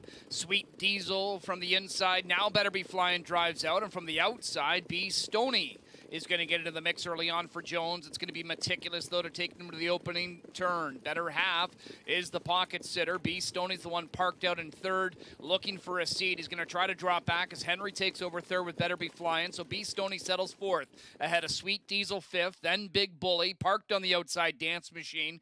Back to Angelo, Rockin' Zeus next to last, early trailer going fast. Opening quarter, 27-4, the 6-5 favorite Meticulous puts up the early speed over Better half. Better Be Flying also at 6-5, but slight second choice sits third. B Stoney tracking fourth. Sweet Diesel the fifth one. Bailey parked out with Dance Machine sixth. Locked up is Big Bully. Angelo on cover, but cover that's just not helping right now. Then Rockin' Zeus and going fast. Half mile home in 56-3 for Meticulous, out to a 2-length lead on Better half. Better Be Flying keeping tabs on the top 2 as well. 3 more lengths now to B Stoney as he starts to tire. He backs into Sweet Diesel. Outside is Dance Machine. He's been a roadblock right now. Then Angelo on his cover. Big Bully locked up. Rockin' Zeus is going to have to swing wide, and going fast as trailed throughout.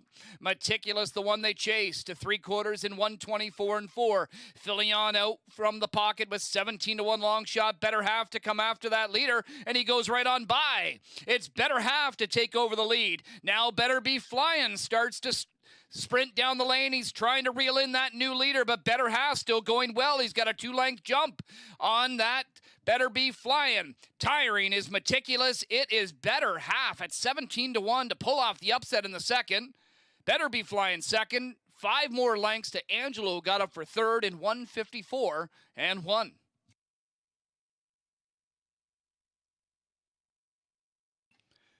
Race 2, order of finish. Big Bully 8th, Sweet Diesel 6th, Angelo 3rd, Rockin' Zeus 5th, Better Be Flying 2nd, Better half the race winner, Meticulous 4th, Dance Machine 10th, B Stoney 9th, going fast, was 7th. Up next, race number 3, preferred to trot. No changes, 6 minutes are on the board.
Race number 3, nice win in that last race there too, by the 6-horse Better Half. Congratulations, Sylvain Filion and Denny St. Pierre, new lifetime mark for Better Half. Let's move on to race number 3.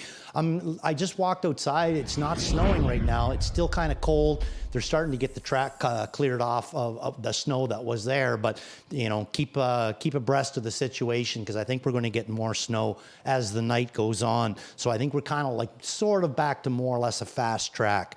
Third race coming up, and this is the preferred 2 trot, field of 6 in here. I went Pemberton. I'm going to go Pemberton on here. Right now, Oni Hall's taking a lot of support at 2-1. I've used Oni Hall on top his last couple of starts. I don't think I used him last week because I went to Amigo Volo over Logan Park. But the week before that, when he was second beat ahead, I did put him up on top over Amigo Volo. James gave him a really good trip. It looked like at one point maybe he was going to go by, and Amigo Volo was just too much with driver Tony Hahn that night. So Oni Hall I used for second, and Pemberton's going to be my top pick in here. I think that he's due for a win. He only wins by a head and a nose, but most times that he is winning races, it seems like the field's a little bit on the short side, and tonight he's racing with a 6-horse field, so hopefully he gets away good. And as long as he can just kind of stay with them, I think he's going to put a big rush on the end of it there. The 6-horse HP Mama B, I used her in here for third tonight. Really, really liked the way that she raced last week. I thought it was a very good effort. She was coming in, and she'd missed almost a month from when she raced in the Breeders' Crown Final at Hoosier Park, where she finished third. It was a good effort last week, but I'm not 100% sure if she's going to be that cracking tight this time. So I'm going to take a shot and hope that maybe she's not going to be at her absolute best tonight, because if she is, she's going to be real tough in here. So threw her in for third. And the 3-horse White Tiger picks up Tyler Borth tonight.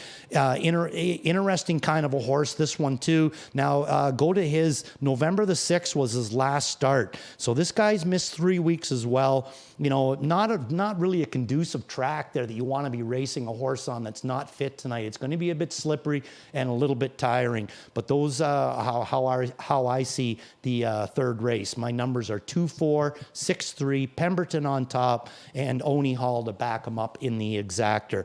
Best of luck with the way you see race number 3. I'll be back to talk to you before race number 4, and hopefully we'll be back as winners.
Introducing the preferred two trotters for race 3. Number 1 is Patriarch Hanover. Doug McNair drives for trainer Richard Moreau. Brad Grant owns. Pemberton is the 2. Trevor Henry at the controls. Julie Walker now trains for Brenda and Christine Walker. White Tiger the 3. Tyler Borth the driver. Dominic Ledoux the trainer. The owner, the stable White Tiger Group. Number 5, Truffles 2, we see next. Jody Jameson in the bike. Bill Budd training for DMAR Sun Stable. Peter Muscolzi, John Frieda, and MPG Racing. Here's number 6, HP Mama B. Ben Bayer Jones and trains. Louis Philippe Bois, the driver.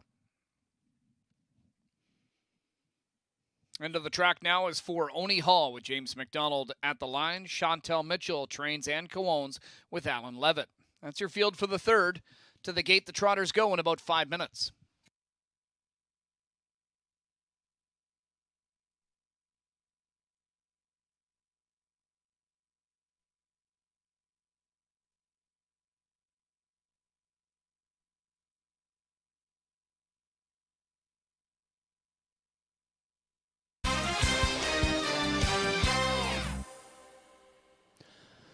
Just before race number 3, Randy Waple's back with you. Let's take a look at these preferred 2 trotters out on the track. That's the 1-horse Patriarch Hanover right now. He was actually one of the biggest reasons why I wanted to come back up there. I think this horse looks really, really sharp out there tonight. You know, I haven't given him much thought the last few nights. Maybe I haven't seen him out there, but boy, I mean, look at him yourself. This looks like a really, really sharp animal out there right now at 12-1. And we know how dangerous he can be if Dougie can get him the right kind of trip. So I didn't use Patriarch Hanover in tonight, but he really looks good out on the track. Let's move on to the 2-horse if we can. That'll be Pemberton. He actually looks pretty good out on the track there tonight as well. Maybe not quite as eye-catching as Patriarch Hanover, but definitely looks really, really good out on the track. I like him in here tonight. The only thing that scares me a little bit is how much, you know, if the track gets dug up too much, is he going to be able to unleash one of those vicious last quarters and make up ground? It might be a night there that you may need to stay kind of close, but I love the way he looks out there and just absolutely love this horse. 3-2 right now.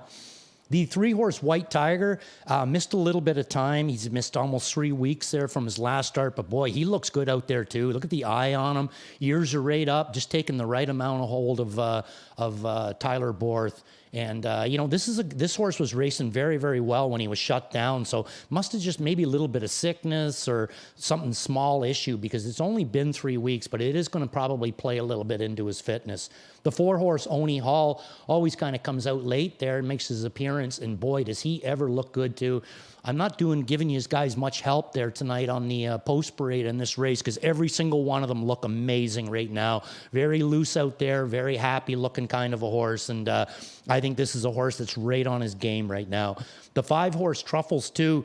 You know, this will be an interesting race for him because he has that really good gate speed. He's got a driver on him that loves to go out of there no matter the odds. So I don't know if it's going to really play into his hands, but what's getting me is the fact that every time he gets to the front, you can see he's really, really tough to bring down. And with the way that this track is playing tonight, I'm wondering if he going to get to the front and get that trip that he likes. So the 5-horse, you might want to take another look at him, Truffles too. And the 6-horse HP Mama B also looked amazing out there right now. I mean, this is a 5-year-old, and she looks like she's 3 years old. Really, really great job done by the connections with HP Mama B. I threw her in for 3rd. Remember, she missed almost a month, pretty well a little over 3 weeks, I guess. 22 days between those last 2 starts. So you would have to think she's going to be a lot better tonight. She's got a small field to work with. She's got a driver on her that does very, very well with her with Louis Wah. And I can see her going a big mile as well. Again, looks fantastic out there. Boy, that Patriarch Hanover's really, really eye-catching out there tonight. Best of luck with race number 3. That's how I see it. I'll be back to talk to you before race number 4.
Getting set for race number 3 as the starter calls the trotters and drivers to begin lining up.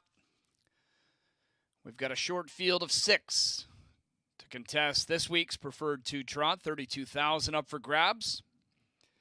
7-5 on that guy, Pemberton, eyeing his 6th win of the campaign. Just recently went over $500,000 in career earnings. Looks to add to that tonight. 9-5 on 4 Oni Hall. Always a threat. And HP Mama B, second start back after the Breeders' Crown final. 5-2 offered up on that Bear-Jean mare. It's post time for the 3rd. Here they come.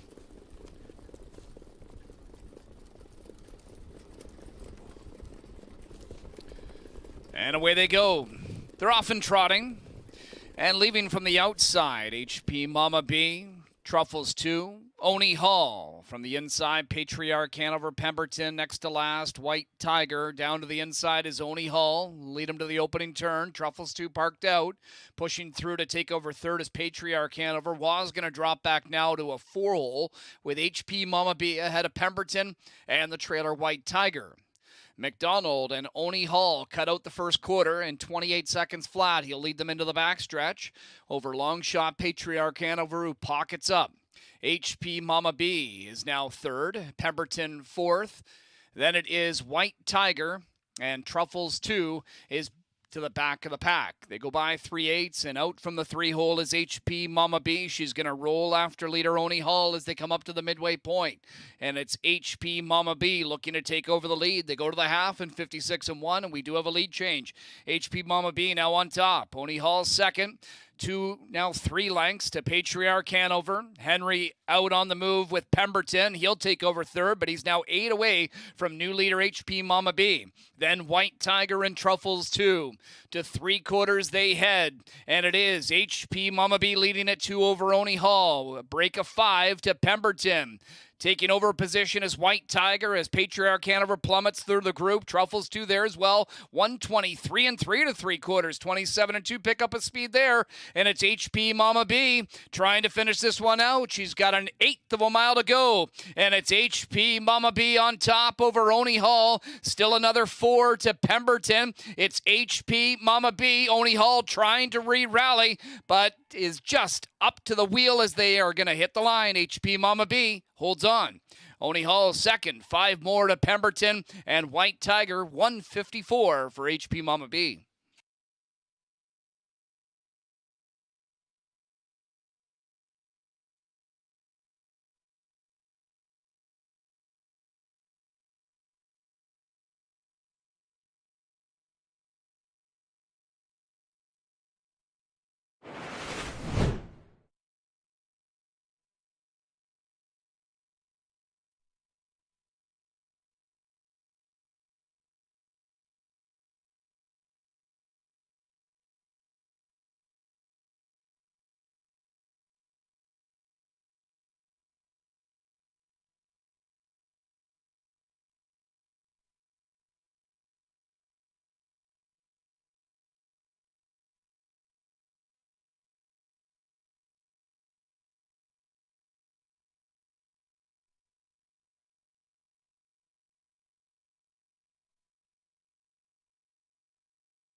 Unofficial 6-4-2-3.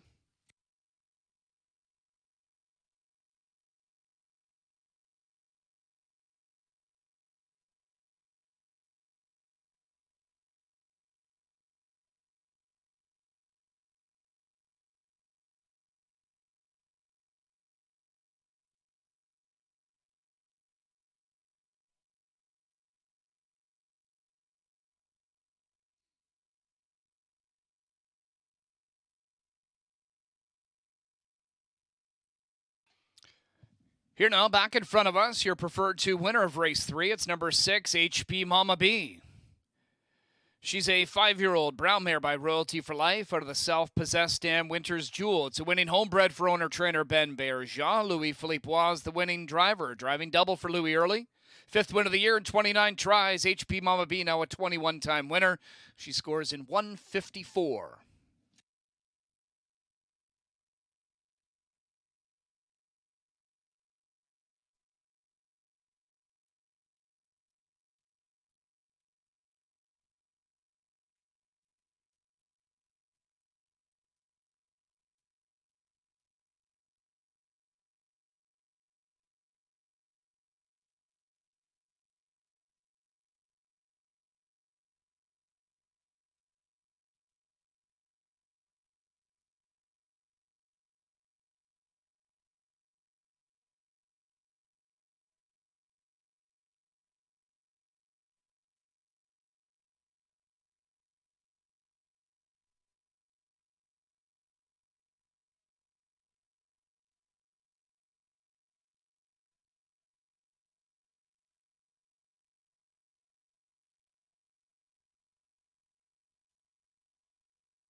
Third race is official. Your winner, number 6, HP Mama B, returning 620, 350, and 220. Second was 4 Oni Hall, 340, 220. Third, 2 Pemberton, 210.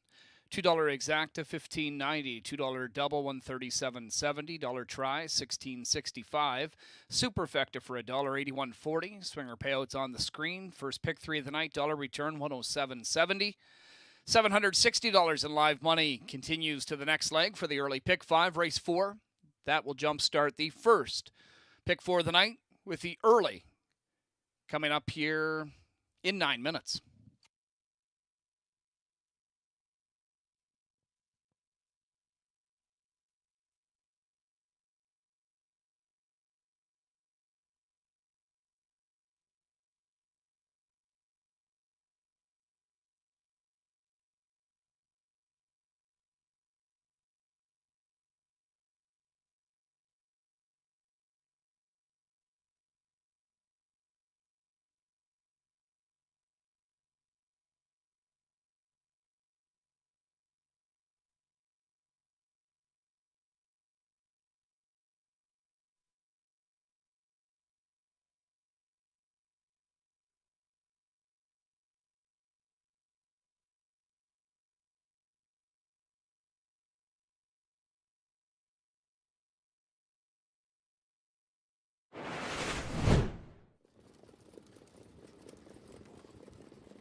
And away they go. They're off and trotting. And leaving from the outside, HP Mama B, Truffles 2, Oni Hall. From the inside, Patriarch, Hanover, Pemberton, next to last, White Tiger. Down to the inside is Oni Hall. Lead him to the opening turn. Truffles 2 parked out. Pushing through to take over third is Patriarch, Hanover. Was going to drop back now to a 4-hole with HP Mama B ahead of Pemberton and the trailer White Tiger. McDonald and Oni Hall cut out the first quarter in 28 seconds flat. He'll lead them into the backstretch. Over long shot, Patriarch Hanover, who pockets up. HP Mama B is now third. Pemberton fourth. Then it is White Tiger. And Truffles 2 is to the back of the pack. They go by 3/8, and out from the 3-hole is HP Mama B. She's going to roll after leader Oni Hall as they come up to the midway point.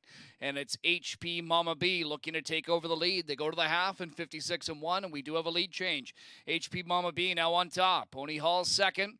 3 lengths to Patriarch Hanover. Henry out on the move with Pemberton. He'll take over third, but he's now 8 away from new leader HP Mama B. Then White Tiger and Truffles 2. To 3/4 they head, and it is HP Mama B leading at 2 over Oni Hall. A break of 5 to Pemberton.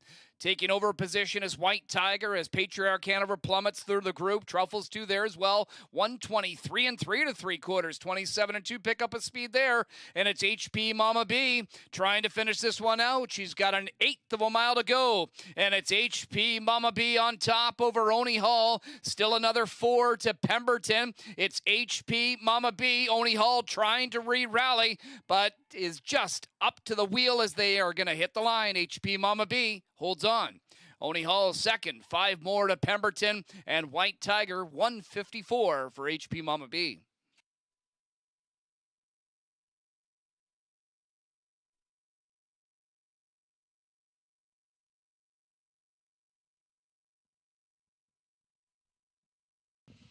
Race 3 rundown like this. Patriarch Hanover 6, Pemberton 3rd, White Tiger 4th, Oni Hall 2nd, Truffles 2, 5th, HP Mama B the race winner.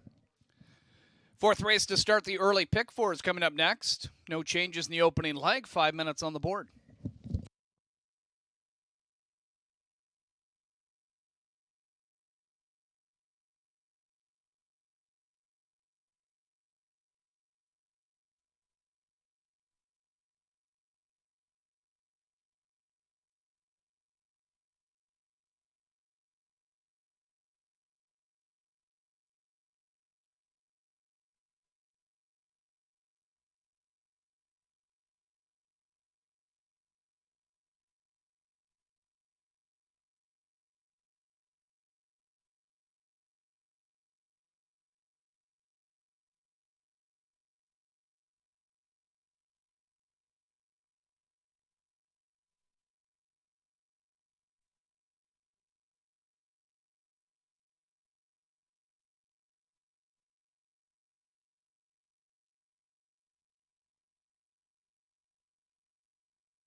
Race number 3, what a nice race by HP Mama B. Benny had this one absolutely ready. You pretty well knew going up the backstretch when Louis moved her back to the front there that she was all systems go, and big effort tonight by HP Mama B. Took down a pretty nice field of horses too. Just goes to show you the class of her. What a nice mare.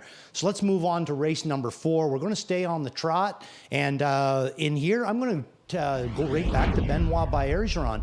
I did use him for 3rd in that last race, and he beat me there and ended up with a nice win. Going to put him on top here. He's got a new horse that came into his barn, and this one's called Quebec Hanover. And this is a 3-year-old Walner colt there that was a $160,000 Harrisburg yearling. These, to me, are the Benoit Bergeron bread and butter. I mean, the guy kind of he maybe could have been like a scout for a hockey team. He's able to find these young horses like a Nautical, like a Commanding. Like he finds these young horses and brings them up here. They haven't been over raced. Got this one from the Oka Svanstead stable. 2 starts as a 2-year-old and 11 starts so far this year. Already has a speed badge of 53, and he's won 2 of his starts this year. I like the fact that he's coming into Benoit's barn. I love these kinds of horses with Benoit. I see Elisa Blow also went with Benoit's horse up on top. And that's the route that I'm going to go. September the 18th, he raced at Lexington. Come back October the 21st, so over a month, and has that race at the Meadowlands where he was a winner. So this guy has not made a start since October the 21st at the Meadowlands when he was a winner, but he did come into Benoit's barn, and I'm sure that Benoit's going to have this guy ready to go. Tyler Borth in the seat. The 3-horse Crystal Ballers, who I'm going to use for 2nd. I think this guy's been kind of like ringing the bell, sitting on a good effort, so I'm going to throw him back in for 2nd. I like the way that he's racing right now. The 6-horse Carter Michael Dale, he's coming in off of 3 straight qualifiers for the stable, and trainer Dominic Ledoux. James McDonald will be driving him tonight. The qualifiers aren't outstanding, but if you look at the last one and you see the last quarter, 27-1, mile and 58-3, that to me shows me that the fitness is there anyway. And take a look at the horses that beat him in that qualifier too. You had Southwind Domino, who came out last week with a good effort, and Passerino, pretty nice colt himself. So I thought that was a decent qualifier. Going to throw him in for 3rd. And my 4th pick is going to be the 4-horse Stormont Divide. She's the one that kind of scares me the most. Very quick quick kind of a horse. Garnet Barnsdale's pick 4 is on there. He goes 2 by 4 by 3, and he does have a single for you, and that comes in race number 7, and that is the 3-horse Boardwalk Jack, who I'm also putting on top. So if you want to play along with Garnet's pick 4 ticket, there it is for you, races 4, 5, 6, and 7. And if not, we'll be back to talk to you before race number 5. Good luck with all your wagers in the 4th race.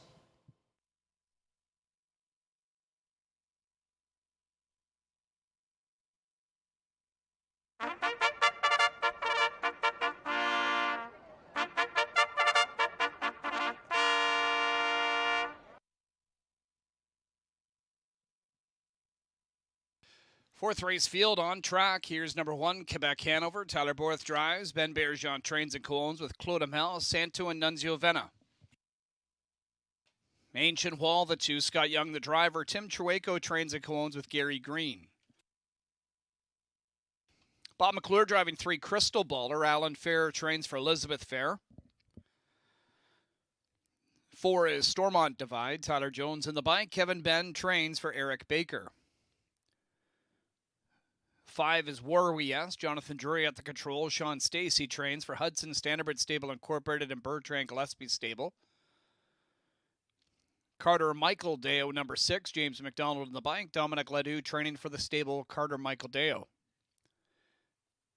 Hey Ralphie 7. Dagfinn Henriksen to drive for trainer Michelle Rivet. David Shea the owner. Number 8, Major Dance Moves. Doug McNair in the sulky. Carmen Osiello trains for owners Aaron Waxman and Frank Cirillo. Yank My Halo, the 9. Sylvain Fillion on board. Roger Mayotte trains for Just in Time. Stable Ben Moudry and RAW Equine Incorporated. And the 10 is Zip Me Up. Todd Ratchford in the sulky. Mark Goddard trains for Howard and Joshua Kaufman. That's your 4th race field to kick off tonight's early pick 4. 5 minutes to post time.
Field for the fourth race, called to the gates, your last chance to jump on in on tonight's early pick four. Pooled just about at 30,000 as the field of 10 trotters begin lining up. 8-5, slight favoritism. Now switced over to the 6, Carter Michael Deo. Makes just his third start of the year. Plenty of talent there, but we haven't seen him since May. It was a winning effort for him there in 53-4. He's had a trio of qualifiers to get ready. 9-5 on 1 Quebec Hanover. Bit of a stale date as well. Ben Bergeron's had him since acquiring him at the Harrisburg mix sale. Ben and his team have done a great job in the past, finding plenty of success going that route. And 7-1 on 4, Stormont Divide. Here they come for the fourth as we kick off tonight's early pick four. And away they go, they're off and trotting. Speed from the outside. Major Dance Moves, Yank My Halo. Now from the inside, pushing on. It'll be quicker from Quebec Hanover and Ancient Wall. So the only one from the outside that's going to drive out is McNair with Major Dance Moves. Along the pylons fourth, that's Crystal Baller. In between horses fifth, now parked out just 2 wide is War We Yes. That one's going to be followed by Stormont Divide. Carter Michael Deo is going to settle across onto the pylon, 7th early on, ahead of Hey Ralphie. Then it's Yank My Halo and Zip Me Up.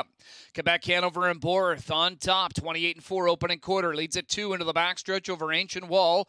Major Dance Moves are Crystal Baller. Trotting 5th is War We Yes. That one a length and a half clear of Stormont Divide 6th. Carter Michael Deo off the early speed 7th. Then it is Hey Ralphie 8th. From 9th, Yank My Halo. 2 more to trailer Zip Me Up in 10th. Single file group of 10 up to the half. Chasing Quebec Hanover. The newcomer to the circuit is there in 58-1. He leads at a length and a half. Ancient Wall at huge odds, track second. Major Dance Moves first over third. On his cover will be War We Yes. Staying to the inside, there's Crystal Baller. Stormont Divide to the outer flow. Then Carter Michael Dale fourth over from the backfield. Yank My Halo tries scooting up the inside. Hey Ralphie and trailer Zip Me Up. Quebec Hanover calling the shots. Off stride in the pocket. Ancient Wall jumped it off, as did Crystal Baller. It's Quebec Hanover to 3/4 in 127-4. Major Dance Moves applying the pressure on the outside. War We Yes swinging wide. In behind horses making up ground is Yank My Halo as he's gone with the ground saving trip, but he's up to a blind switch now. Quebec Hanover there. War We Yes now edging free. Here's Stormont Divide in between horses, and Carter Michael Dale gets rolling for McDonald, and he is just going to sweep right on by. It's Carter Michael Deo to win by a length over Stormont Divide. War We Yes and Quebec Hanover in 158.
Six, 4, 5-1 unofficial in the fourth.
And now coming back in front of us, here's a look at your fourth race winner. It's number 6, Carter Michael Deo.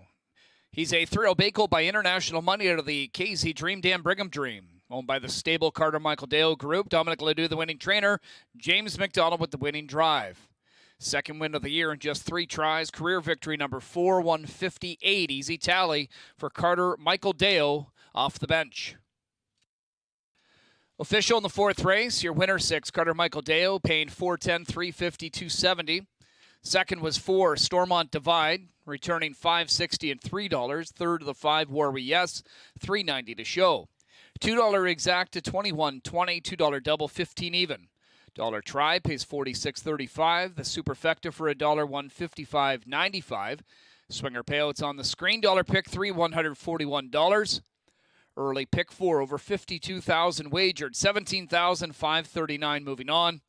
And the early pick 5, which will wrap up in the upcoming 5th race, $276.95 in live money, continues to that 5th race.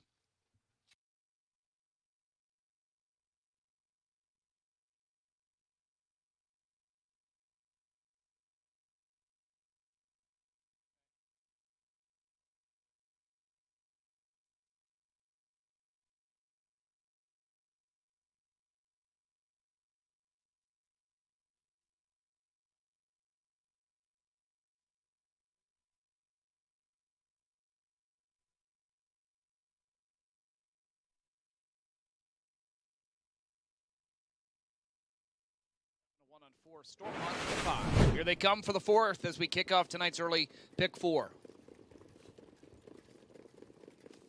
And away they go. They're off and trotting. Speed from the outside. Major Dance Moves. Yank My Halo. Now from the inside pushing on. It'll be quicker from Quebec Hanover and Ancient Wall. So the only one from the outside that's going to drive out is McNair with Major Dance Moves along the pylons 4th. That's Crystal Baller. In between horses 5th, now parked out just 2 wide is War We Yes. That one's going to be followed by Stormont Divide. Carter Michael Deo is going to settle across onto the pylons 7th early on ahead of Hey Ralphie. Then it's Yank My Halo and Zip Me Up. Quebec Hanover and Borth on top, 28-4 opening quarter, leads at 2 into the backstretch over Ancient Wall. Major Dance Moves and Crystal Baller. Trotting 5th is War We Yes. That one a length and a half clear of Stormont Divide 6th. Carter Michael Deo off the early speed 7th. Then it is Hey Ralphie 8th. From 9th, Yank My Halo. 2 more to trailer Zip Me Up in 10th. Single file group of 10 up to the half. Chasing Quebec Hanover. The newcomer to the circuit is there in 58-1. He leads at a length and a half. Ancient Wall at huge odds, track 2nd. Major Dance Moves first over 3rd. On his cover will be War We Yes. Staying to the inside, there's Crystal Baller. Stormont Divide to the outer flow. Then Carter Michael Deo 4th over from the backfield. Yank My Halo tries scooting up the inside. Hey Ralphie and trailer Zip Me Up. Quebec Hanover calling the shots. Off stride in the pocket. Ancient Wall jumped it off, as did Crystal Baller. It's Quebec Hanover to 3/4 in 127-4. Major Dance Moves applying the pressure on the outside. War We Yes swinging wide. In behind horses making up ground is Yank My Halo as he is gone with the ground saving trip, but he's up to a blind switch now. Quebec Hanover there. War We Yes now edging free. Here's Stormont Divide in between horses, and Carter Michael Deo gets rolling for McDonald, and he is just going to sweep right on by. It's Carter Michael Deo to win by a length over Stormont Divide. War We Yes and Quebec Hanover in 158.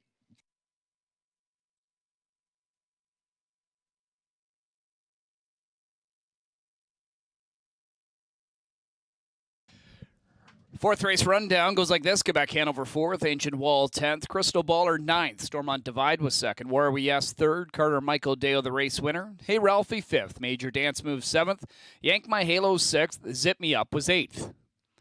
Race number 5 is coming up next to wrap that early pick 5. We do have some claiming activity now to announce.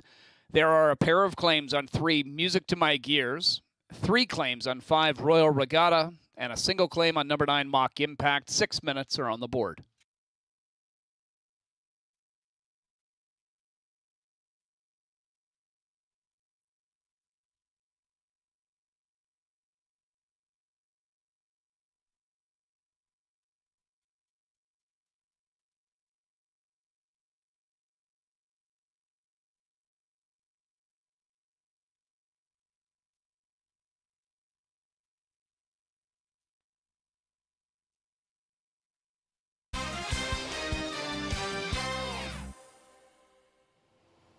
Race number 5 is on its way. We're switching gears here. We're going back to the pace. But just before I talk to you about race number 5 there, I took a little saunter out.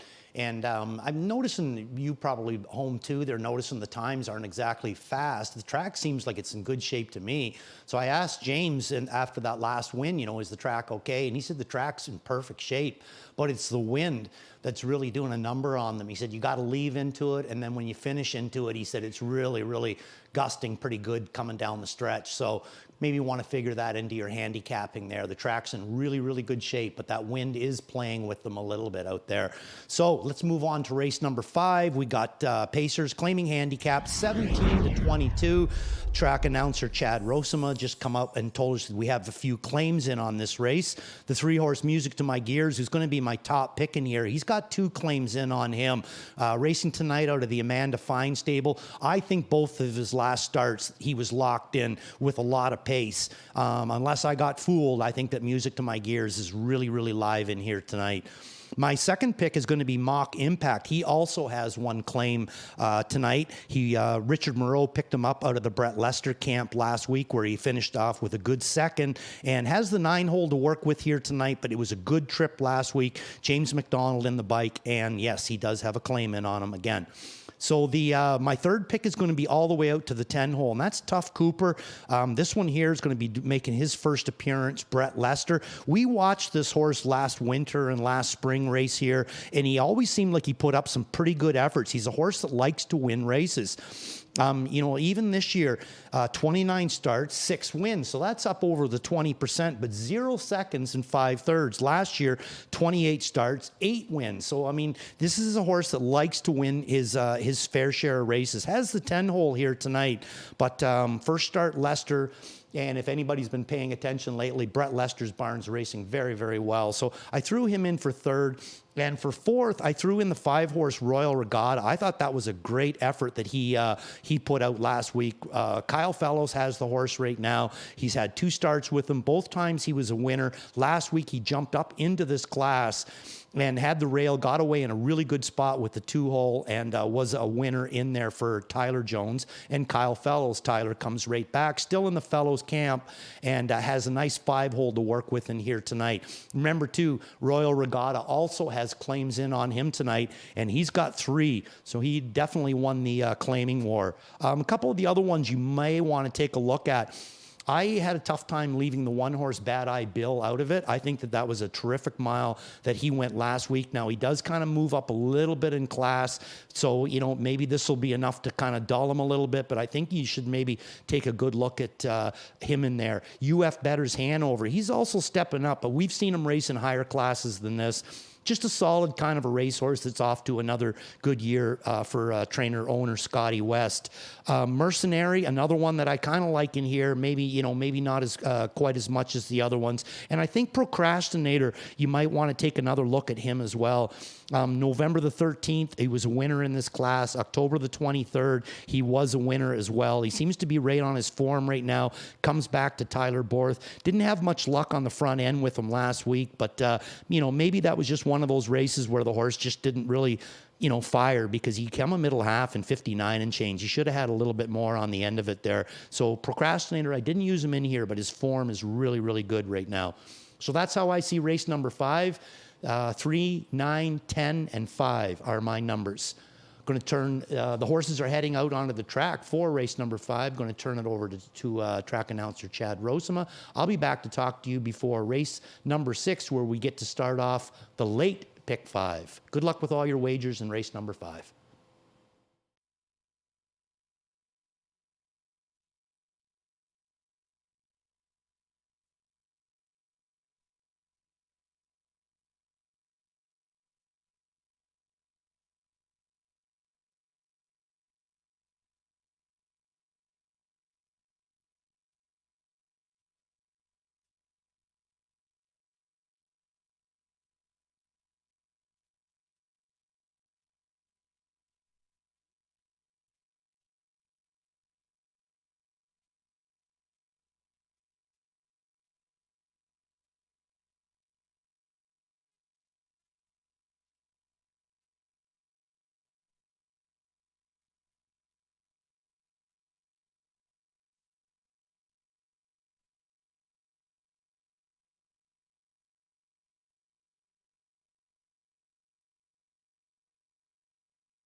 Fifth race, claiming pacers on track. Here's 1, Bad Eye Bill. Doug McNair drives for owner-trainer Gordon McDonnell.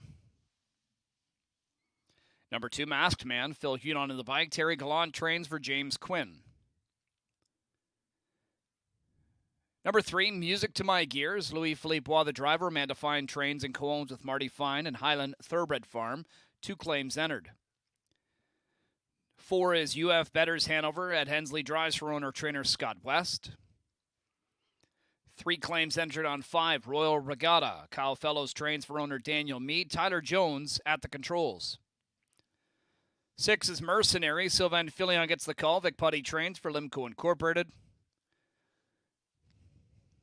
Here's 7, Procrastinator. Tyler Borth and the sulky Michelle LeBlanc trains and co-owns with Gary Lee. Number 8, Speaking of Art, Trevor Henry, the driver. Tom Riley trains for Amanda Riley and Barry McLennan. Single claim entered on 9, Mock Impact. Richard Moreau trains for owner Claude Burrill. James McDonald between the wheels. And 10 is Tough Cooper. Jody Jamieson to drive. Brett Lester trains for Francois Morin. That's your field for the 5th race. Pacers to the gate in about 5 minutes.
Under a minute to post time for race number 5 as we wrap the early pick 5. Good luck to those of you in with a chance to cash. Group of 10 claiming Pacers will wrap things up.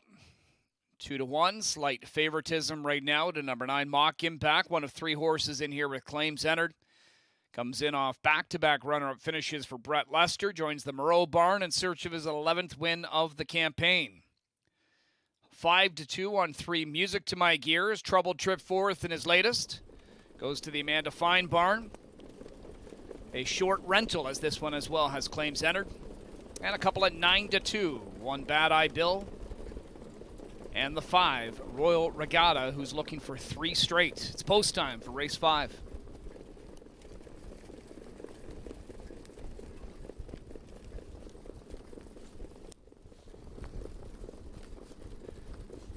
Field swings to the top of the stretch. In line, picking up speed. Here they come. And away they go. They're often pacing. Leaving down the center, there's Royal Regatta to show good early hustle. Mercenary's going to go with them. From the inside, Bad Eye Bill. A couple of them from the outside driving on. We've got Mock Impact. And speaking of arts, going to look for a seat in 5th. Masked Man to the inside. He's going to take over 5th, so Henry drops back to 6th now with Speaking of Art. Just ahead of Music to My Gears. Parked to the outside, there's Tough Cooper. UF Better's Hanover along the pylons. Trailers, Procrastinator. Mock Impact will continue to forge ahead to take the lead. 28-1 was the opening quarter, and Mock Impact now on top over Royal Regatta. Bad Eye Bill, though, didn't settle for long. Here he is rolling for Dougie, and Bad Eye Bill with a backstretch brush after leader Mock Impact. So Mock Impact, who touched down on top, is going to get covered up here, it appears, as Bad Eye Bill will take over the lead just before the half. Royal Regatta 3rd, inside 4th, Mercenary outside his Music to My Gears uncovered. On his covers, the parked out Tough Cooper, but he's gapping. Locked up is Masked Man, 3rd over from the backfield. UF Better's Hanover. Speaking of Arts, pinned in, starting up from last, Procrastinator. Half was reached in 56-3. They go to 5/8 with Bad Eye Bill on top of length. Music to My Gears is inching up closer, just a half length away now on the outside 2nd. Mock Impact in the pocket 3rd. Royal Regatta's got a sweet little setup, 2nd over 4th for Jones. Locked up 5th is Mercenary. 3rd over to Tough Cooper from the backfield. UF Better's Hanover. Procrastinator swinging wide. Masked Man and Speaking of Art trails 125 and 2 3/4, and it's Bad Eye Bill on top. Music to My Gears, though, on the outside won't go away, and he pokes ahead in front. Mock Impact trying to find a way through him behind horses. Royal Regatta from the backfield. Procrastinator up the inside. Mercenary. It's Music to My Gears, though, getting clear late, and Music to My Gears will go out a winner for these connections. Second best, Procrastinator. Bad Eye Bill holds 3rd in 155 and 4.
Unofficial on the board, 3, 7, 1, and 10.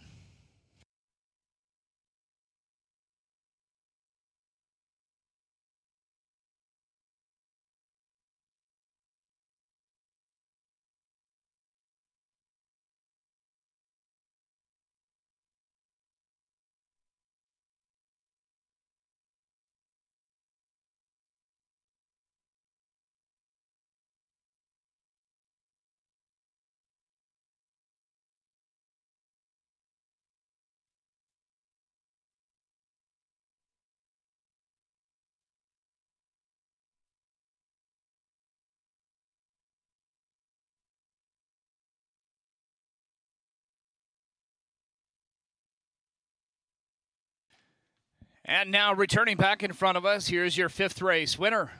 It's number 3, Music to My Gears. An 11-year-old bay horse by Rock and Roll Hanover to the grin from ear to ear dam changing gears.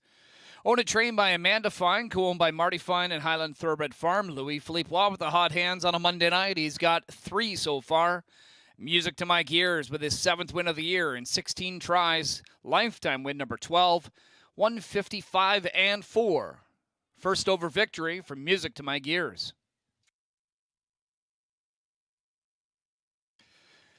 Results official. Race number 5, 3 Music to My Gears, paying $634 and $320. Second was 7 Procrastinator, $10.20 and $670. Third, number 1 Bad Eye Bill, $490.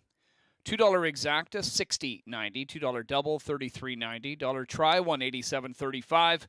$1 Super, $1,000, $342.50. Swinger payouts on the screen. $1 Pick 3, $46.35. Wrapped the early pick 5 here. $1 return, $2,846.90. Early pick 4 update to the next leg with $3,014 in live money. Race number 6 coming up next to start the late pick 5 in 11 minutes.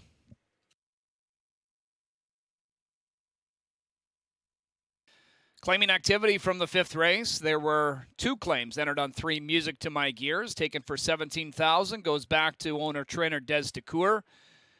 3 claims were entered on 5 Royal Regatta, taken for $17,000. Winning claim and drawn by lot is new owner Eric Rosine. New trainer will be Brett Lester. And a single claim was entered on number 9 Mock Impact, taken for $19,000. Goes to new owner Ron Nobes. Gerard Demers takes over the training.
Field swings to the top of the stretch.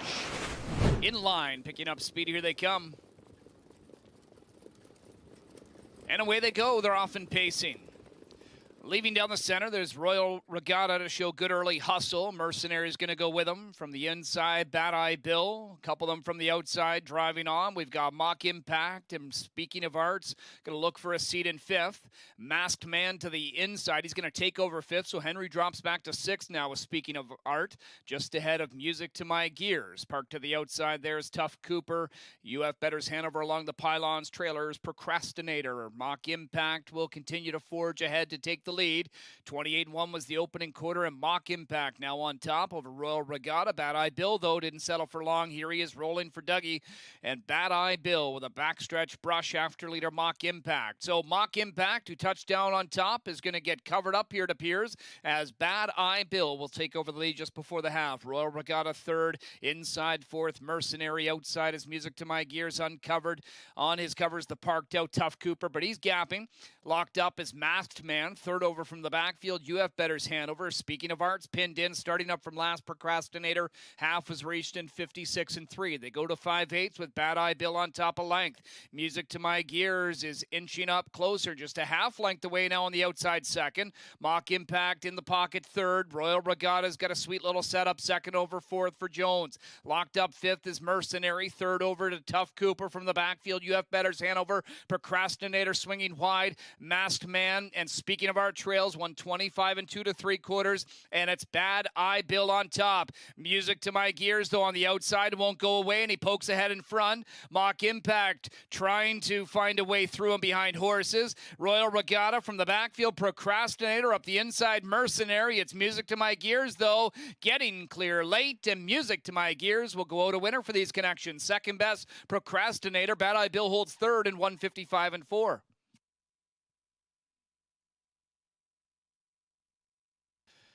Fifth race rundown. Bad Eye Bill, third. Masked Man, seventh. Music to My Gears, the race winner. You have Better's Hanover was 10th. Royal Regatta, 8th. Mercenary, 6th. Procrastinator, 2nd. Speaking of Art, 9th. Mock Impact, 5th. Tough Cooper finished 4th. Sixth race up next to kick off the late pick 5. It is the Harvest Series final for the Ontario Sired 3-year-old trotting fillies. Number 1, SOS Jewels, no lines to be announced. Number 2, Sant Ambrosio, switching from blind to open and flip-flops to steal up front. 6 minutes on the board.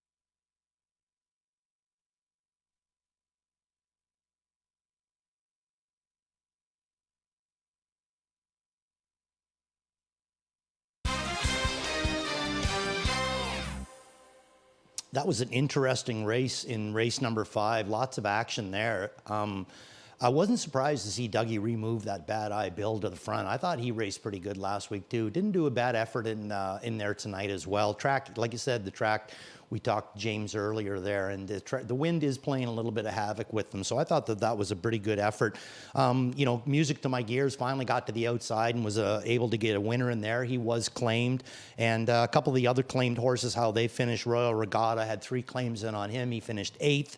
And Mock Impact had 1 claim in on him, and he finished 5th. So they're moving on to new homes as of tonight. So let's move on to race number 6. We're going back to the trot, and we got the Harvest Series final for Ontario Sired 3-year-old fillies, non-winners of $30,000 in 2023. So let's break this one down.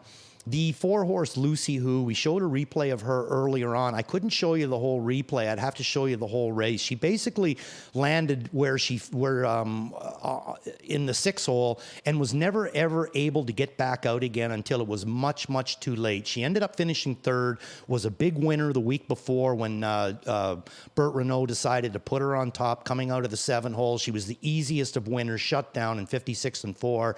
Last week, a very, very inside, easy trip to finish 3rd in there. Last quarter, 28 and 1.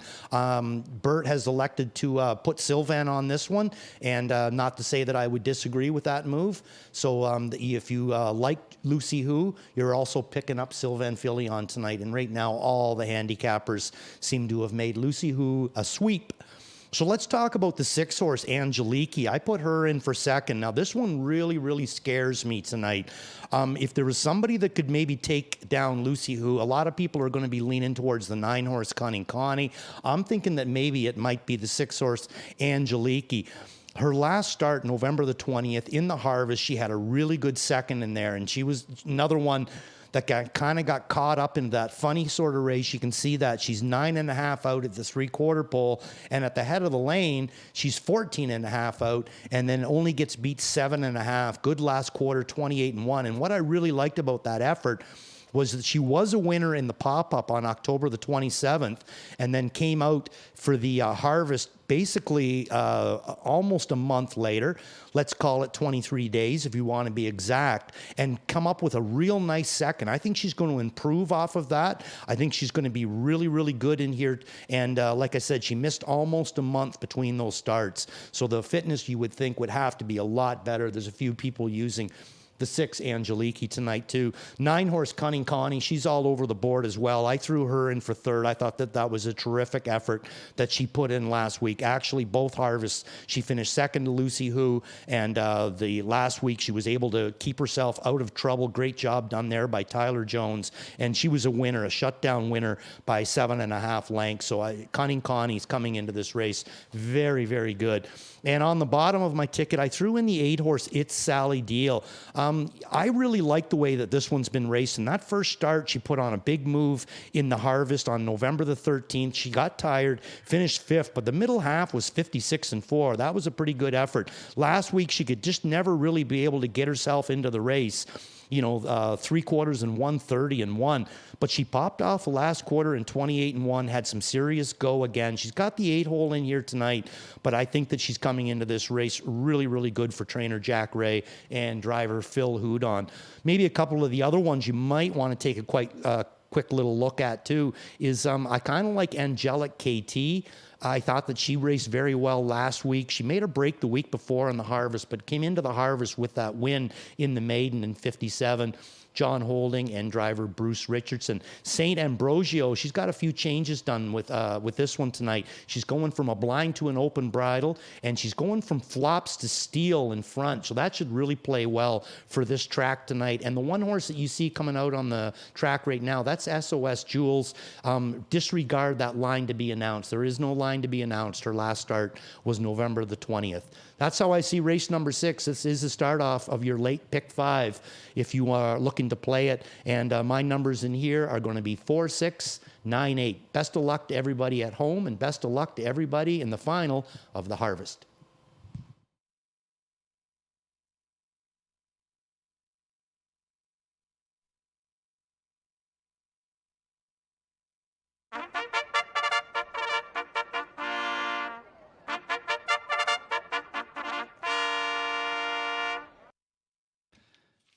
Sixth race field, Harvest Series final on track. Here's number 1, SOS Jules. Trevor Henry drives. Robert Doyle trains for David Owickel, Gregory Tuckwell, and David Dayton.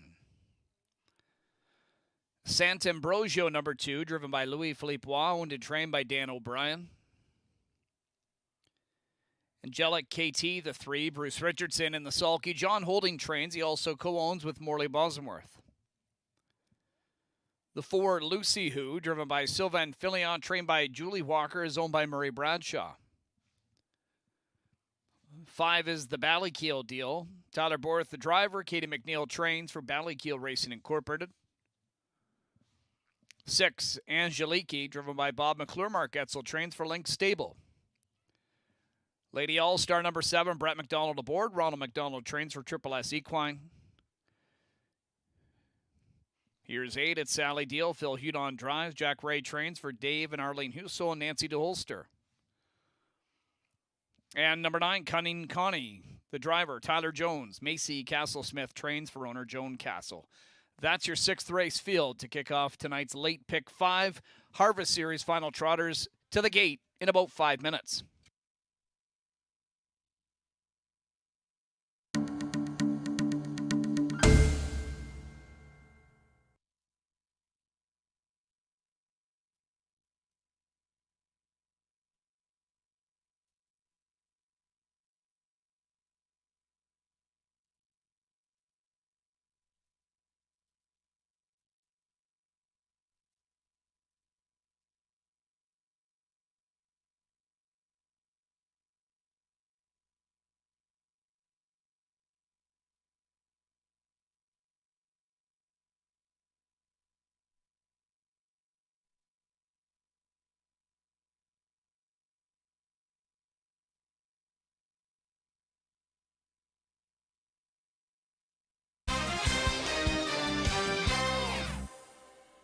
This race number 6 is on the track right now. This is the Harvest Series final for 3-year-old trotting fillies. Right there, that is SOS Jules.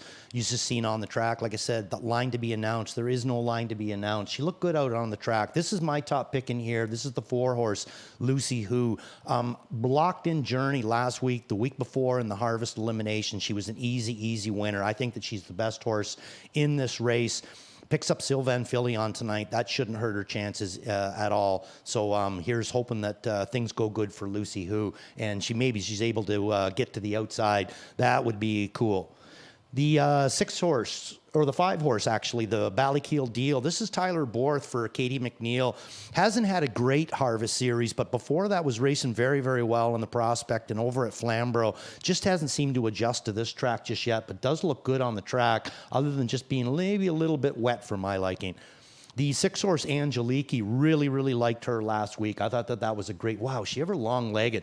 Now, it's interesting in the pop-up there. So this is the one that seemed like she was well on her way to victory lane in front, and then she would just kind of more or less pull herself up. You can see that in her last quarters, 32-1, 31-2, 31 seconds. But before that, when she was racing from off the pace, she was really throwing good wheels down in the last quarter. Bobby elected to race her from off the pace last week, and she come up with a real nice second last quarter in 28-1. I really like her in here tonight. I think she's going to be strong in here tonight. Whether she's able to get the victory done, I think a lot of that's going to come down to the guy sitting in the seat right there. If he can find her the right trip where she's following horses till late in the mile, I would look out for Angeliki. She can be very tough in here. That's the 9-horse Cunning Connie. She was also a winner last week for Tyler Jones and Macy Smith.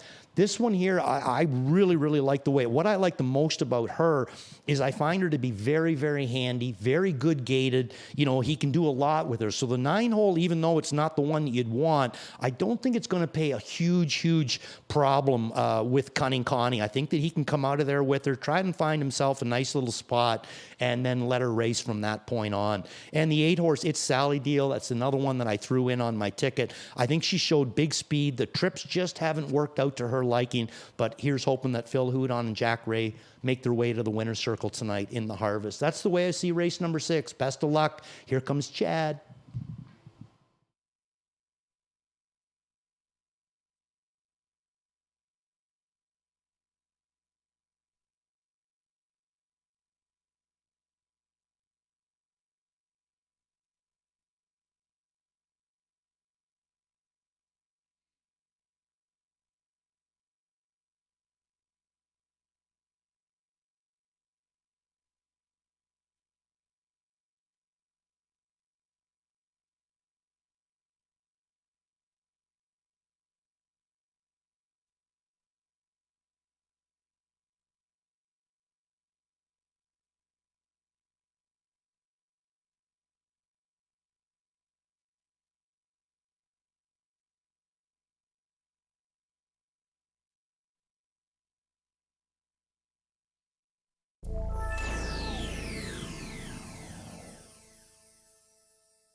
Sixth race, Harvest Series final. Trotters begin lining up. Last chance to wager. Late pick 5, closing in on 40,000. Group of 9. A lot of those pick 5 tickets will feature the 4 Lucy Who, the heavy favorite. Dominated in round 1. Had a trip that just did not go her way in round 2. Picks up Sylvan Filion tonight for Julie Walker to try and come away with this Harvest Series victory with over 45 grand up for grabs. 3-1 on 6, Angeliki has consistently been right there. And 4-1 on 9, Cunning Connie, who was the dominant winner last week. It's post time for the 6th. As they turn in front of us, here they come.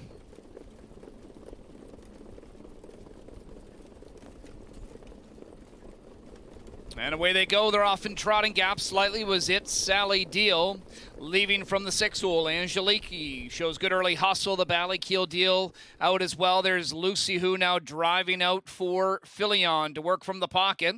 Outside 4th parked is Cunning Connie. Looks like she's going to continue moving after that leader Angeliki to the opening turn. So Cunning Connie coming after that leader with the pocket belonging to Lucy Who is now 3rd right now. Then Ballykeel Deal trots 4th, followed 5th by Angela KT, the 6th one, SOS Jules, 7th, Sant'Ambrosio. Then it's Lady All-Star, the early trailer at Sally Deal. 29 seconds first quarter. Cunning Connie's made her way to the front. Angeliki 2nd. Lucy Who at 2-5 sits 3rd for now. Tightening up in 4th is the Ballykeel Deal. Followed 5th by Angela KT, then SOS Jules, Sant'Ambrosio, Lady All-Star, and trailer it's Sally Deal. Cunning Connie's going to be allowed to bring them up to the half here. Leads at a length for Jones, and it's Cunning Connie there in 58 4. Angeliki 2nd. Here's Lucy Who angled to the outside, first over 3rd. Angela KT will grab her cover. The Ballykeel Deal along the inside 5th. 3rd over from the back. SOS Jules locked up Sant'Ambrosio. It's Sally Deal tries to start a rally, and at the back is Lady All-Star. 3 quarters coming up next here for Cunning Connie. She leads at about a length. Lucy Who first over, 2nd on the outside. Angeliki in the pocket, 3rd. Angela KT at 49 1, 2nd over 4th, and about a 3 lengths away from the lead. 128 to that 3rd panel. Cunning Connie turns for home for Jones. Has got Lucy Who to deal with on the outside, and now Angeliki to deal with up the inside as she begins to close. Then in behind them is the Ballykeel Deal. Angela KT backing away. SOS Jules tries to rally. McClure's got Angeliki with a slim advantage up the inside. She's got the lead. Lucy Who on the outside tries to close, but Angeliki's got the Harvest Series. It's Angeliki over Lucy Who and Cunning Connie in 157 4.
Unofficial on the board, 6-4-9-5.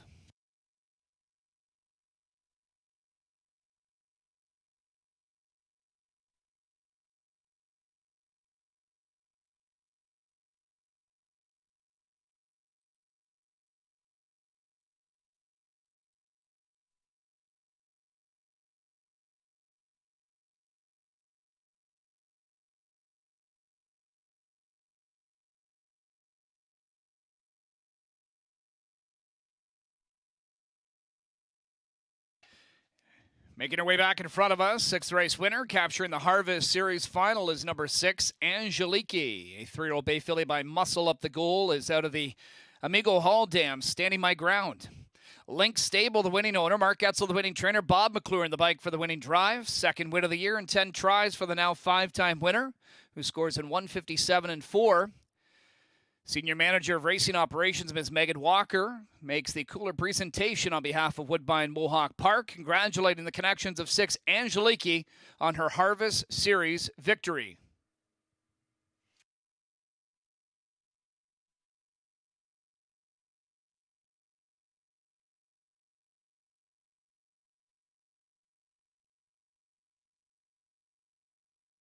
Sixth race official, 6 Angeliki, 890, 330, 210. 2nd was 4 Lucy Who, 210 and 210. 3rd, number 9, Cunning Connie, 210 to show. $2 exacta, 1880. $2 double, 37.40. $1 trifecta, 20.75. $1 super pays 55 even. Swinger payouts on the screen. Dollar pick 3, $69.75. Early pick 4, $686.10 in live money. Heads to the final leg, race 7. Underway in the late pick 5, $62,762 wagered, $11,378. Moving on to the next leg. 7th race coming up in 11.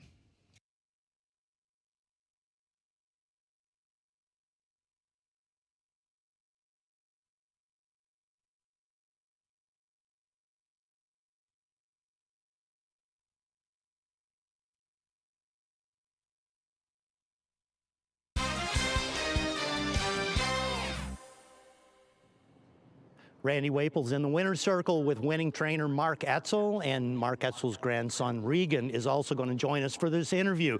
Now, Mark, it's been an interesting kind of a go with Angeliki. A couple of the times in the pop-up, it looks like she was going to get the job done on the front end and then just kind of like not really look forward to trotting right to the wire. But every time she comes off of a helmet, she's all racehorse. Is that kind of the key to her? Yeah, she's way better. We had the blinds on her, and she was hard to sit in a hole. So I switched her to open last week, and she was much more relaxed and more content to sit in a hole.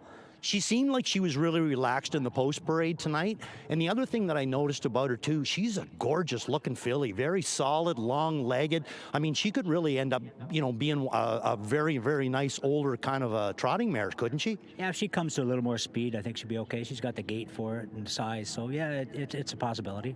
And what'll be on for Angeliki now? Will this be the end of her season, or is you gonna keep racing her through the winter? I don't really know yet. I got to talk to the owners, see what their plans are.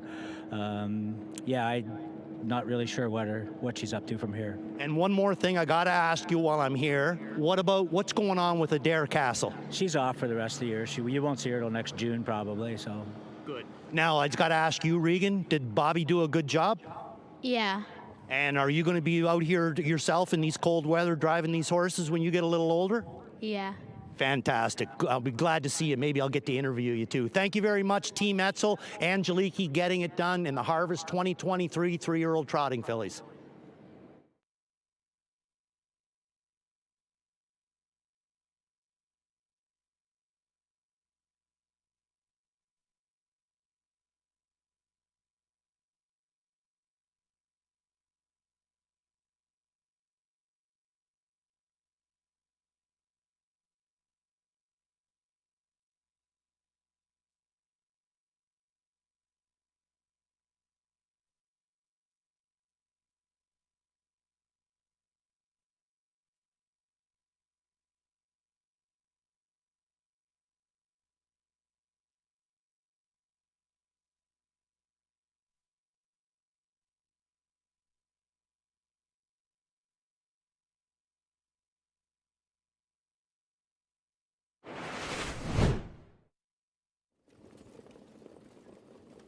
And away they go. They're off in trotting gap. Slightly was it. Sally Deal leaving from the 6th hole. Angeliki shows good early hustle. The Ballykeel Deal out as well. There's Lucy Who now driving out for Filion to work from the pocket.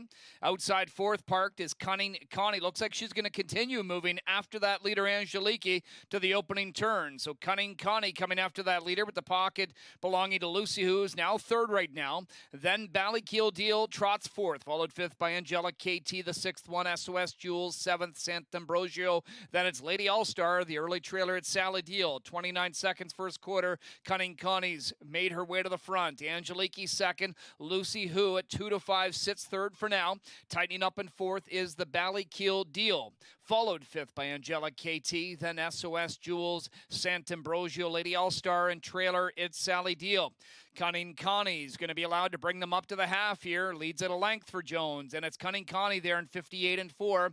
Angeliki 2nd. Here's Lucy Who angled to the outside, first over 3rd. Angela KT will grab her cover. The Ballykeel Deal along the inside 5th. 3rd over from the back. SOS Jules locked up Sant'Ambrosio. It's Sally Deal tries to start a rally, and at the back back is Lady All-Star. 3/4 coming up next here for Cunning Connie. She leads at about a length. Lucy Who, first over, second on the outside. Angelique in the pocket, third. Angela KT at 49-1, second over, fourth, and about 3 lengths away from the lead. 128 to that third panel. Cunning Connie turns for home for Jones. Has got Lucy Who to deal with on the outside, and now Angelique to deal with up the inside as she begins to close. Then in behind them is the Ballykeel deal. Angela KT backing away. SOS Jules tries to rally. McClure's got Angelique with a slim advantage up the inside. She's got the lead. Lucy Who on the outside tries to close, but Angelique's got the Harvest Series. It's Angelique over Lucy Who and Cunning Connie in 157-4.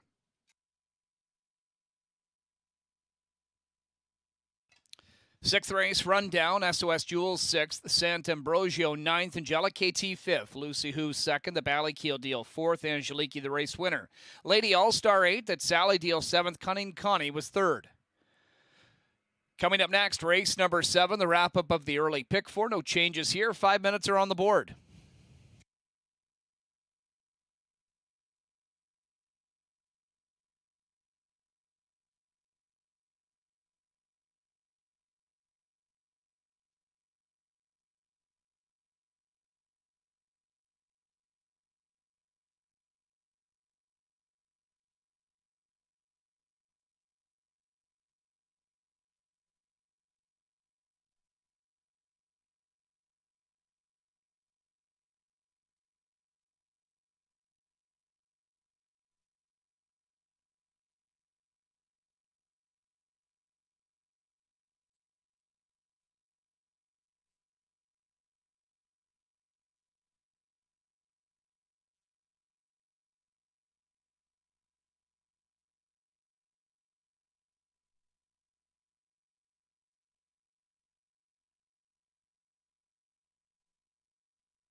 Introducing the field for race number 7, Flying Art, the 1. Tyler Jones drives for Macy Castle Smith. Keith Castle, the owner. Jitterbug Flip, the 2. Jody Jameson at the controls. Shane Barrington trains for John Hopkins. Number 3, Boardwalk Jack, driven by James McDonald. Amanda Fine trains for Highland Thoroughbred Farm and Marty Fine. 4 is Jack Panic. Sylvain Filion aboard. Meg Crone trains for the estate of Brian Paquette. Odds on Carmel, the 5. Tyler Borth in the bike. Shane Barrington training. Owners are Jamie Copley, Darren Tingley, and Dwayne Tingley. 6, Sports Section. Bob McClure aboard. Francis Guillemette trains and co-owns with Stéphane Geoffroy. Number 7, Rose Run Vortex. Phil Hudon aboard. Terry Gallant trains for Jennifer Laning. 8, Capitano Italiano is owned by Bruno Camegna, trained by Nicky Camegna, the driver, Travis Cullen. Trevor Henry drives 9, Uncontrollable. Gerard Demers trains for Steve Perot and Johan de Champlain. And number 10, Jake Lowen, Tyler Moore in the sulky for owner-trainer Jim Ellis. That's your field for race number 7. Post time in 5 minutes.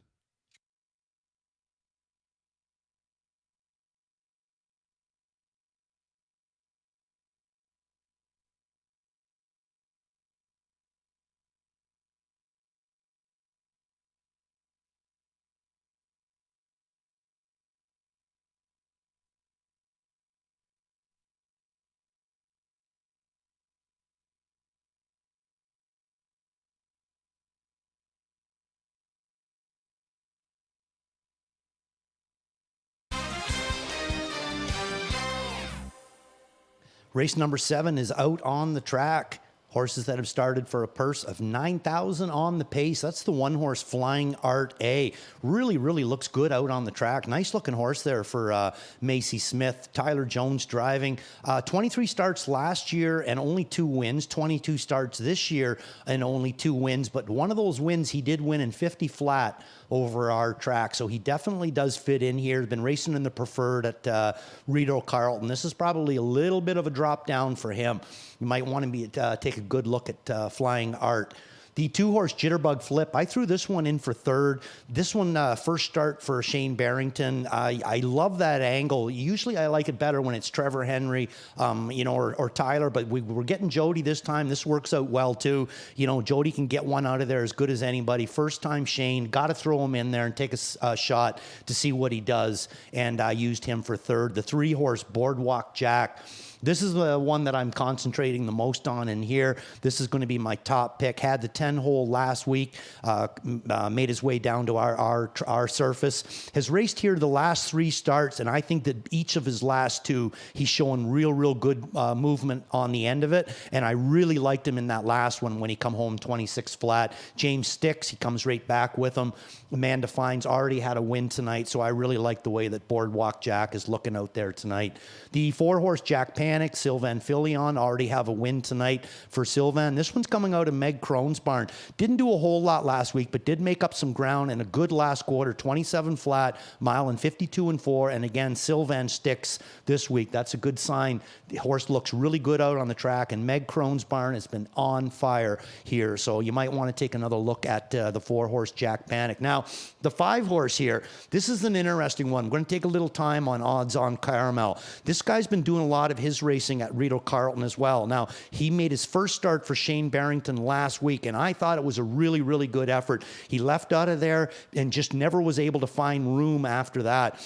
But, you look at last week there, so this is basically the same class, horses that have started for a purse of $9,000. Last week, it was basically horses that had started for a purse of $2,350, but the same purse. But what I want you to look at is the horses that he raced against last week. That's why you really got to take a look at these classes to see who he was facing last week. Last week, he had to face Reactor Now, the Greek Freak, and Toronto. I think any one of those horses would look really tough in here. This week, he faces none of them. So I think that odds on Caramel, even though he's 14-1 right now, we got Tyler Borth, middle of the gate, second start Barrington. There's a lot I like about him. I threw him in for 4th.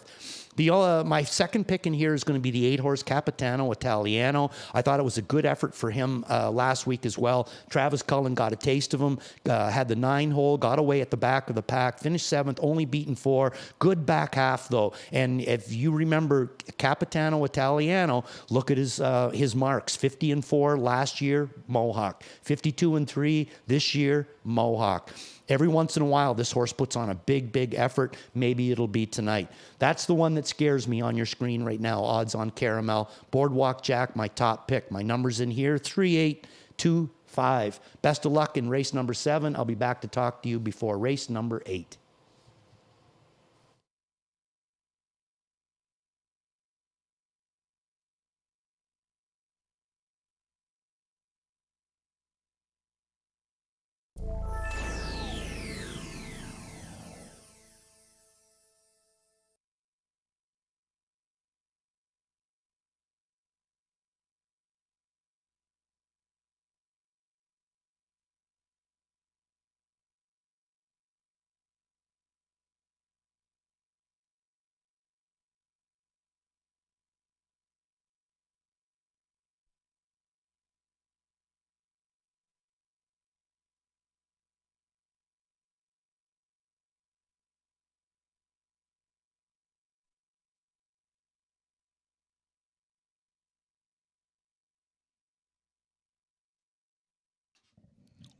Lining up for the 7th race as we wrap this early pick 4. Good luck to those of you in with a chance to cash.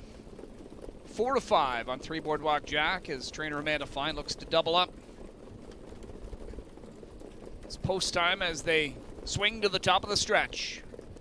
10 in line, here they come.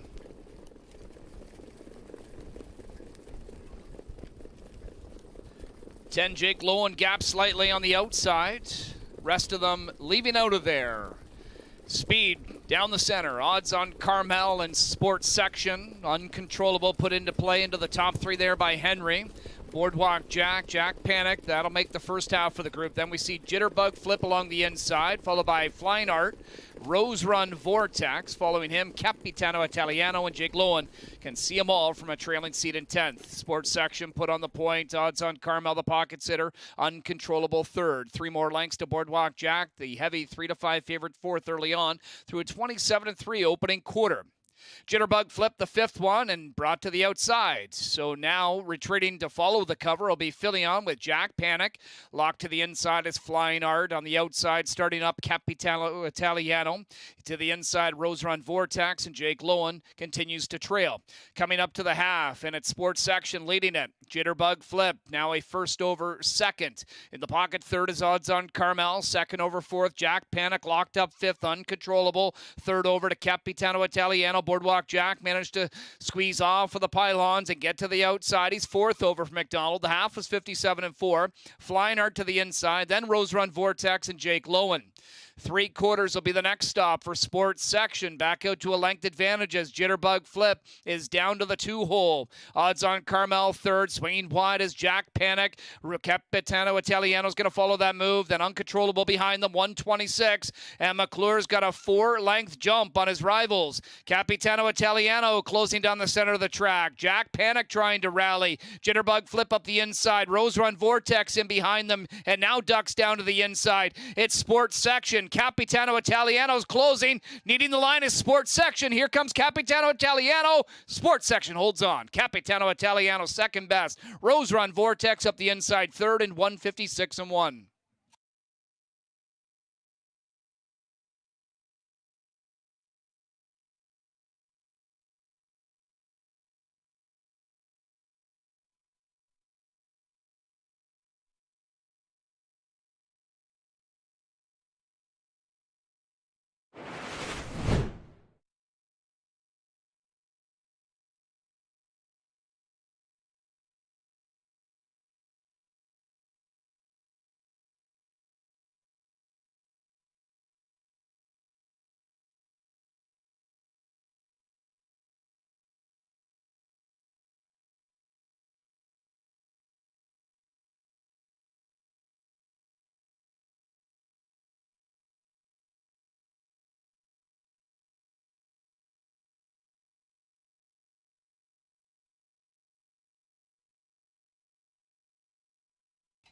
6-8, 7-2 unofficial.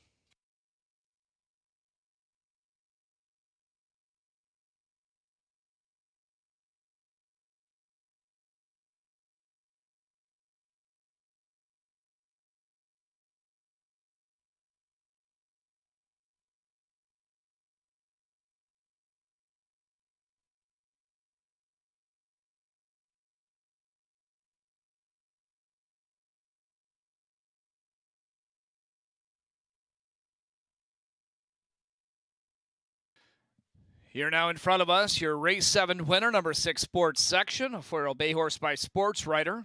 Out of the Mach 3-dam Tri-Life, owned and trained by Francis Guillemette, co-owned by Stéphane Geffroy. Bob McClure comes right back on the Monday card for the driving double. Sports section with his 6th of the year and 38 tries. Career victory number 8. It's a 156 and 1 score as the second choice at odds of 7-2.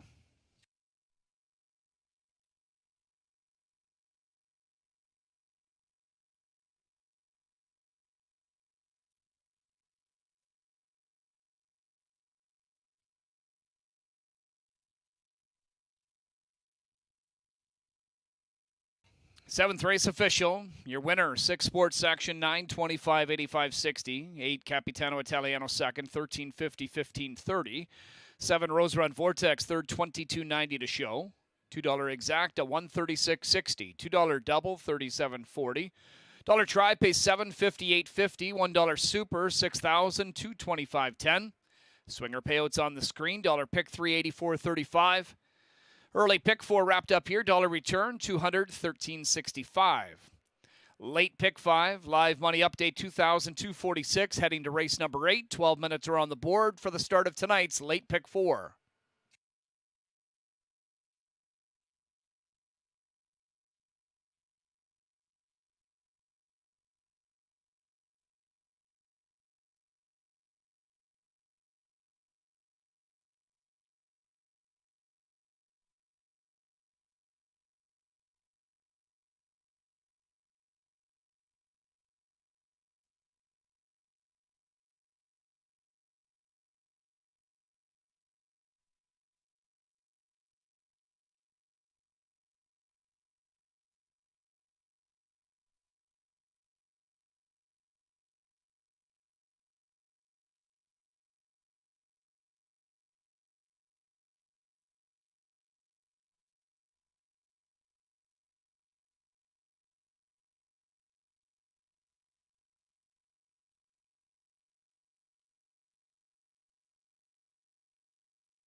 It's post time as they swing to the top of the stretch.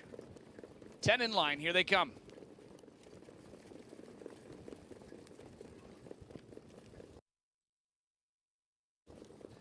10 Jake Lowen gap slightly on the outside. Rest of them leaving out of there. Speed down the center. Odds on Carmel and sports section. Uncontrollable put into play into the top 3 there by Henry. Boardwalk Jack Panic. That'll make the first half for the group. Then we see Jitterbug Flip along the inside, followed by Flying Art, Rose Run Vortex. Following him, Capitano Italiano, and Jake Lowen can see them all from a trailing seat in 10th. Sports section put on the point. Odds on Carmel, the pocket sitter. Uncontrollable third. 3 more lengths to Boardwalk Jack. The heavy 3-5 favorite fourth early on through a 27-3 opening quarter. Jitterbug flipped the 5th one and brought to the outside. So now retreating to follow the cover will be Filion with Jack Panic. Locked to the inside is Flying Art. On the outside, starting up Capitano Italiano. To the inside, Rose Run Vortex, and Jake Lowen continues to trail.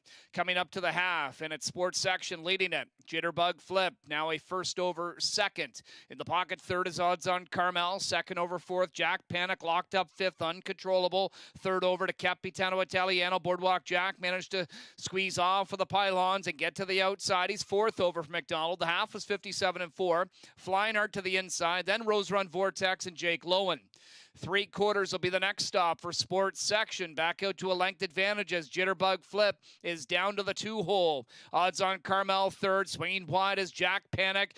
Capitano Italiano's going to follow that move. Then Uncontrollable behind them, 126. And McClure's got a 4-length jump on his rivals. Capitano Italiano closing down the center of the track. Jack Panic trying to rally. Jitterbug Flip up the inside. Rose Run Vortex in behind them and now ducks down to the inside. It's Sports Section. Capitano Italiano's closing. Needing the line is Sports Section. Here comes Capitano Italiano. Sports Section holds on. Capitano Italiano second best. Rose Run Vortex up the inside third and 156-1. Rundown race 7, Flying Hard 9, Jitterbug Flip 4th, Boardwalk Jack 6th, Jack Panic 5th, odds on Carmel 10th, Sports Section the race winner, Rose Run Vortex 3rd, Capitano Italiano 2nd, Uncontrollable 7th, Jake Loam was 8th. 8th race up next to start the late pick 4. 8 minutes on the board, no changes in the opening leg.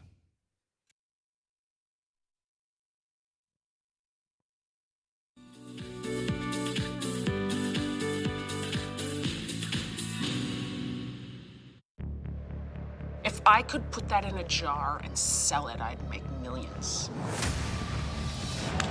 Pure adrenaline. The power underneath you is undescribable. This is someone who flatlined on a table twice after an injury. He could have died from it, and yet he found a way. Can't really explain it, but it's like a drug. You just want to do it again and again and again. I feel like a movie star. What are you going to miss the most? Riding them. I love being on them. I do.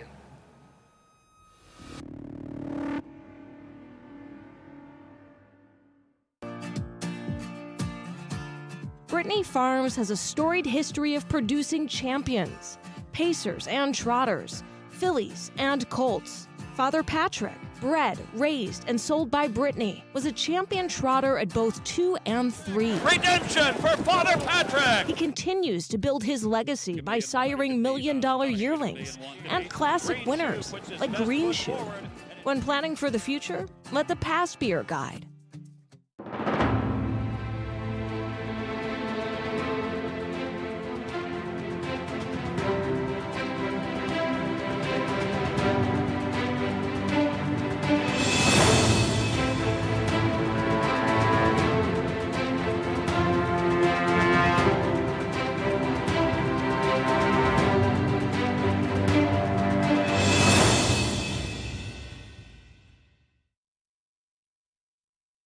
It all begins right here in Ontario. From owning your next Ontario Sire Stakes champion 149 and 2 to winning coveted Grand Circuit races, Ontario sired yearlings have what it takes to put you in the winner's circle. 151 and 4. Logan Park from the pocket spot coming on.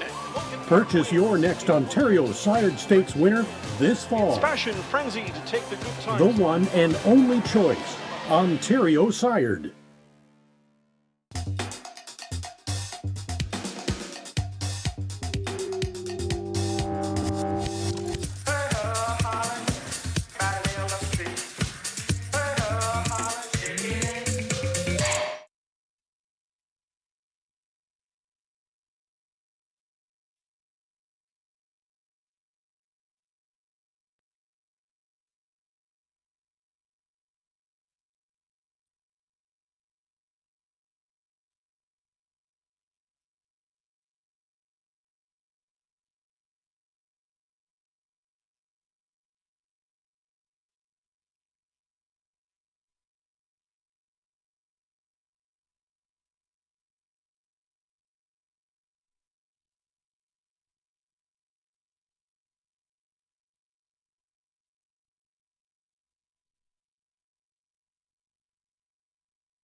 Claiming activity in tonight's 9th race. Single claim you can see on the 2 Sir A and 5 Skyler. 4 minutes on the board for race 8.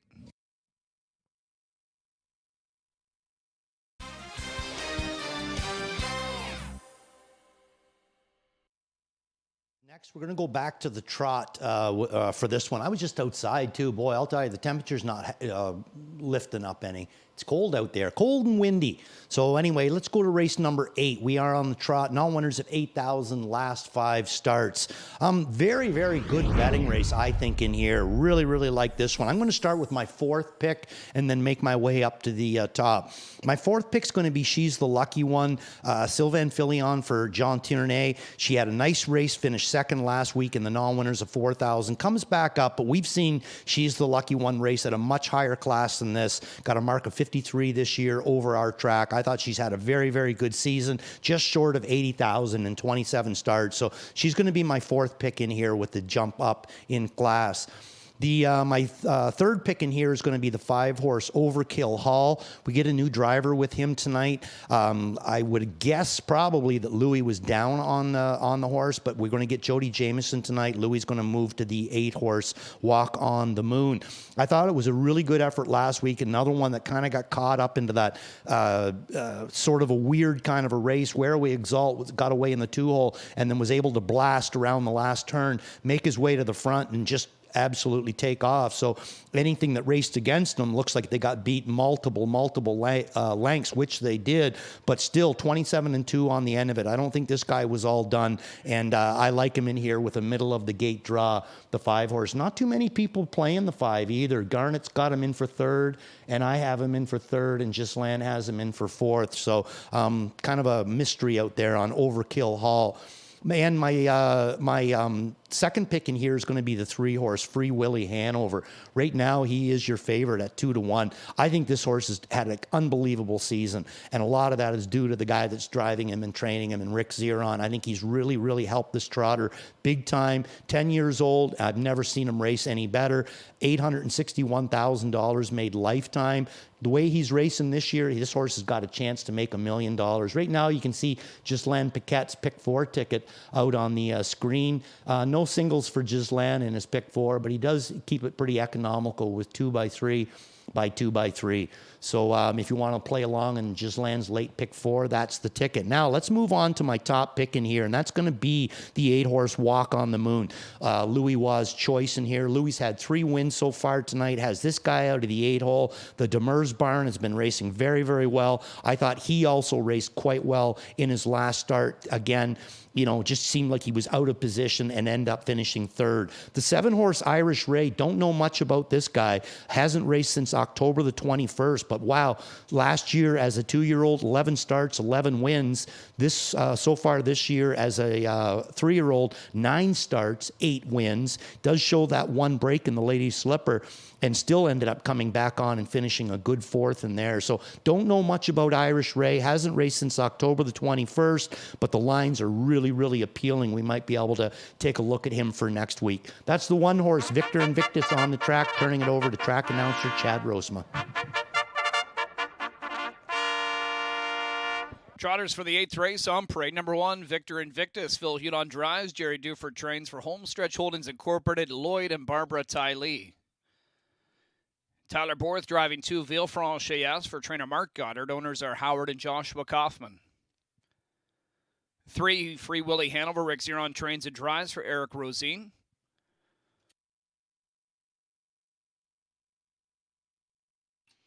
Here now, number 4, She's the Lucky One. Gets Sylvain Filion. Jean Torini trains for A1 Racing. Number 5, Overkill Hall. In the bike, it's Jody Jamieson. Chantel Mitchell trains for Alan Levitt and Hillcroft Farm. Number 6, Radio Lab. Ed Hensley, the driver and co-owner. Ashley Hensley, the trainer and co-owner. James McDonald drives 7, Irish Ray for trainer Dominic Ladew. 3, Wiseman Stable owns. And 8 is Walk on the Moon. Louis Philippois, the driver. Gerard Demers trains for Triple S Equine. That's your field for the 8th to kick off tonight's late pick 4. Trotters to the gate in about 5 minutes.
Time is running out to wager on tonight's late pick 4 as the pool closes in on 30,000. Group of 8 on the trot will line up here momentarily. No overwhelming favorite on the board. 8-5 right now on the 8 Walk on the Moon. The outside, third try at this class level, fourth and third in those recent 2 outings. Louis Bois has already had 3 wins to his credit tonight, looking to add to that. Free Willie Hanover, the 10-year-old from post 3, is dropping down, was second at this level 3 back. He's 2-1. 9-2 on 7, Irish Ray that ships in from the East Coast on a 2-race win streak, and he's won 19 of 20 throughout his career. Here they come for the 8th.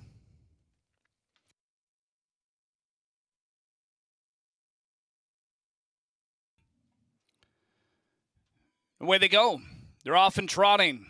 Off stride went Overkill Hall. Overkill Hall jumped it off just as the gate got away.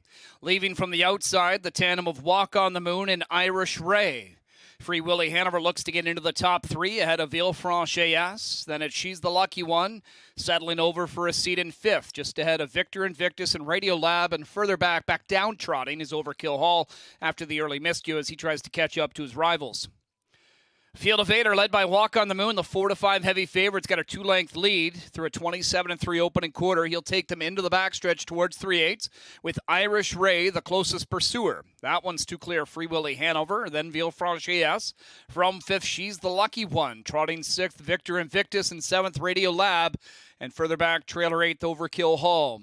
Walk on the Moon still leads it by a length and a half over Irish Ray, the East Coast sensation. Trots second to the half and 56-3. Free Willie Hanover third. 2 more, 4th to Villefranche, followed 5th by She's the Lucky One. Starting up from the backfield is Radio Lab. Victor Invictus drops a position, and the trailer Overkill Hall. 3/4 for Walk on the Moon next. He's back to 2-length lead on Irish Ray. Free Willie Hanover will be looking to the outside. Here he comes now, angled third by Zeron. 4 more to Villefranche. Radio Lab getting closer. He's followed by Victor Invictus. She's the Lucky One. Overkill Hall trails 125 and 2 3/4. Walk on the Moon will try to finish this out. Free Willie Hanover, those bearing down on him on the outside. Irish Ray is going to have to find more. Radio Lab is stalled now. And on the inside, She's the Lucky One looking for a way through. Victor Invictus from the back.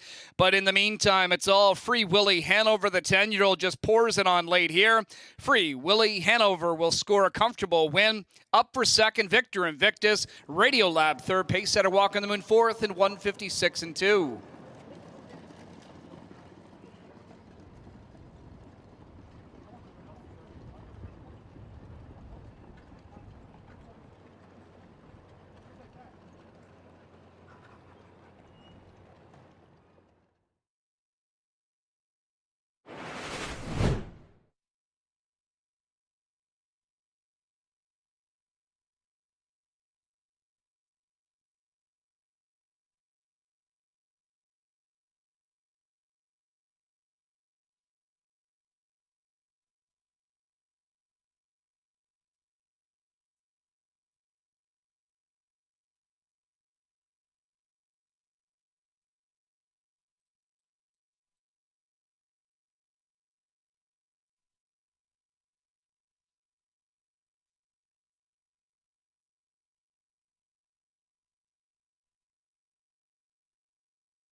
Three, 1, 6, 8 unofficial.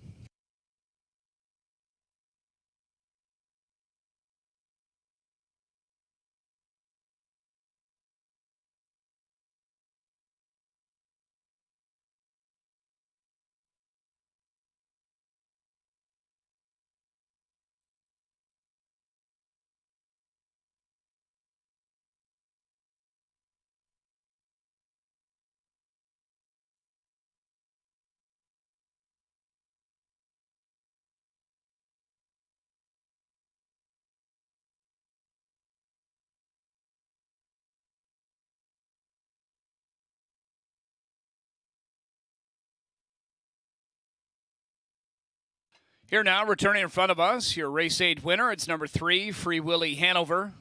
10-year-old brown gelding by a credit winner from the Dream Vacation Dam Free Spirit. Trained and driven by Rick Zeron for owner Eric Rosine. Free Willy Hanover with his 6th win of the year, 31 tries. Lifetime win 38, 156 and 2 for Free Willy Hanover, the 4-1 second choice.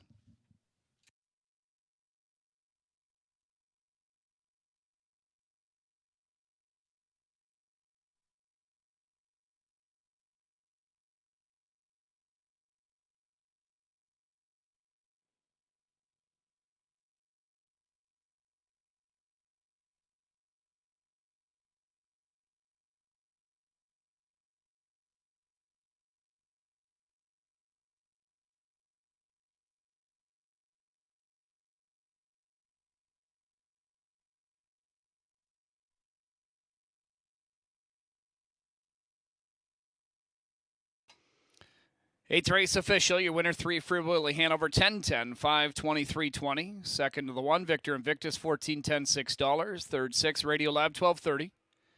$2 exacta, $86.60. $2 double, $50.40. $1 try, pays $431.20. $1 super, $1,384.65. Swinger payouts on the screen. $1 pick 3, $136.40. Late pick 4 underway, pool just over 46,000, 10,216 moves on. Live money updated in the late pick 5, $367 heads to race 9, which is coming up in 9 minutes.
Away they go. They're off and trotting. Off stride went Overkill Hall. Overkill Hall jumped it off just as the gate got away. Leaving from the outside, the tandem of Walk on the Moon and Irish Ray. Free Willy Hanover looks to get into the top 3 ahead of Villefranche. Then it's She's the Lucky One, settling over for a seat in 5th, just ahead of Victor Invictus and Radio Lab, and further back down trotting is Overkill Hall after the early miscue as he tries to catch up to his rivals. Field of 8 are led by Walk on the Moon. The 4-5 heavy favorite's got a 2-length lead through a 27-3 opening quarter. He'll take them into the backstretch towards 3/8 with Irish Ray, the closest pursuer. That one's too clear. Free Willy Hanover, then Villefranche. From 5th, She's the Lucky One. Trotting 6th, Victor Invictus, and 7th, Radio Lab. And further back, trailer 8th, Overkill Hall. Walk on the Moon still leads it by a length and a half over Irish Ray, the East Coast sensation. Trots second to the half and 56-3. Free Willy Hanover third. 2 more 4th to Villefranche, followed 5th by She's the Lucky One. Starting up from the backfield is Radio Lab. Victor Invictus drops a position, and the trailer Overkill Hall. 3/4 for Walk on the Moon next. He's back to a 2-length lead on Irish Ray. Free Willy Hanover will be looking to the outside. Here he comes now, angled 3rd by Zeron. 4 more to Villefranche. Radio Lab getting closer. He's followed by Victor Invictus. She's the Lucky One. Overkill Hall trails 125 and 2 3/4. Walk on the Moon will try to finish this out. Free Willy Hanover, those bearing down on him on the outside. Irish Ray is going to have to find more. Radio Lab is stalled now. And on the inside, She's the Lucky One looking for a way through. Victor Invictus from the back. But in the meantime, it's all Free Willy Hanover. The 10-year-old just pours it on late here. Free Willy Hanover will score a comfortable win. Up for second, Victor Invictus. Radio Lab third, pace setter Walk on the Moon 4th, and 156-2.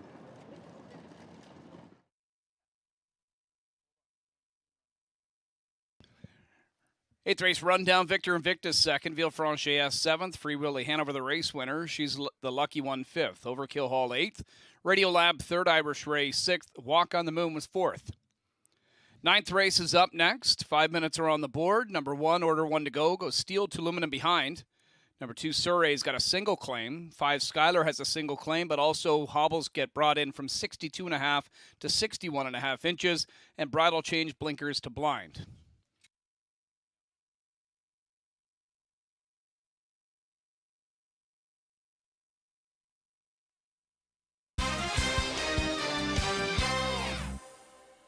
A little Christmas feel-good kind of a sensation there. Free Willy Hanover. There's nothing like you see like a horse that's 10 years old, still getting to the victory lane, you know. And I said before the race too, I think Rick Zeron's done an amazing job with him, training him and driving him, and proof in the pudding tonight. Congratulations, Free Willy Hanover, and all the connections out there with him. Let's move on to race number 9. This is the race there where my spot play comes in. Let's start with my 4th pick again. First off, let's go through some of these equipment changes. The 1 horse Order to Go from the Hensley stable, he's going from steel to aluminum behind tonight. Might be a good thing with this track. That could work out well for him. The 5-horse Skylar, Chad just mentioned to you, he's going from blinkers to blind tonight, and his hobbles come up an inch, 62.5 to 61.5. We got 2 claims on this race. Sir A has a single claim entered, and Skylar also has a claim entered. So let's start with my 4th pick, and that's going to be the 2-horse Sir A. James McDonald picking up this guy. I haven't recently seen James drive this guy. I thought that he's been racing very, very well right now. Wouldn't be surprised to see him actually get the job done, but I'm throwing him in for 4th right now. 26-1 for Sir A. And we don't see many 2s. Me and Lisa both used him for 4th, and Mike Probozzi also used him for 4th. Not a popular number, but I like him in here on the driver's change, and he is claimed tonight as well. My 3rd pick in here is going to be the 7-horse Military Secret. He a little bit of a stale date, hasn't raced since November the 13th. Not too bad, though. Pretty well the same as anything else in here. I like that start, his last start, 52 flat.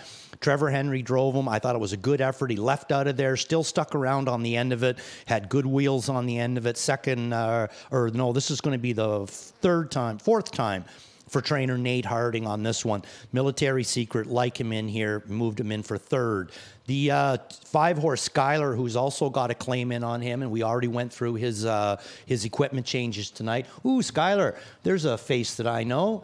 Elisa Blow really likes Skylar tonight. She says moves back into the Kyle Fellows barn. McNair drove him to a win back in May. Fresh legs, 13 top 3 efforts from 17 starts in 2023. Good points, Elisa. I also like Skylar, like I said, threw him in for 2nd. I think that first time Kyle Fellows and probably one of the first times Dougie McNair on this guy. This will be a very, very interesting. 19 starts this year, 7 wins, $76,000. He does know how to win races. Now, you see my top pick in here, and that's going to be the 6-horse. Saints Lads Beat It. Recently picked up by the Dwayne Marfisi, the Marfisi barn. He raced him for the first time on November the 4th, and we showed that replay earlier. Just no place for this guy to go. Last half in 54-3, back quarter in 26-3 for first start. Marfisi. Then he takes him to the B tracks. He goes to London 6 days later, has a decent effort there, had the trailer starting out, parked every step of it, 3 wide around the last turn, giving up 12 lengths, and finished 5th, only beaten 8. So he did pick up some ground there. At his next start, he comes back 12 days later and goes to Flamborough. Kind of sort of the same kind of trip. Maybe wasn't parked the whole mile, but definitely was on the outside, and then 3 wide at the 3/4 pole again. And this time he finished 2nd. I thought it was a good effort. Now Dwayne brings him back here. And I thought that first effort was good. I think that after he's had him in his barn a couple of weeks, that he'll even get stronger. So I like St. Lads Beat It in here. As you can see my thoughts on him right there. November the 4th race was a good first effort for the new barn. The last 2 on the Bs were also good efforts, and I have big respect for the barn. So that's my numbers in race number 9. I'm going to go 6-5-7-2. Good luck with the way that you see it. I'll be back to talk to you before race number 9.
Ninth race, claiming Pacers on track. Here's number 1, order 1 to go. Ed Hensley drives.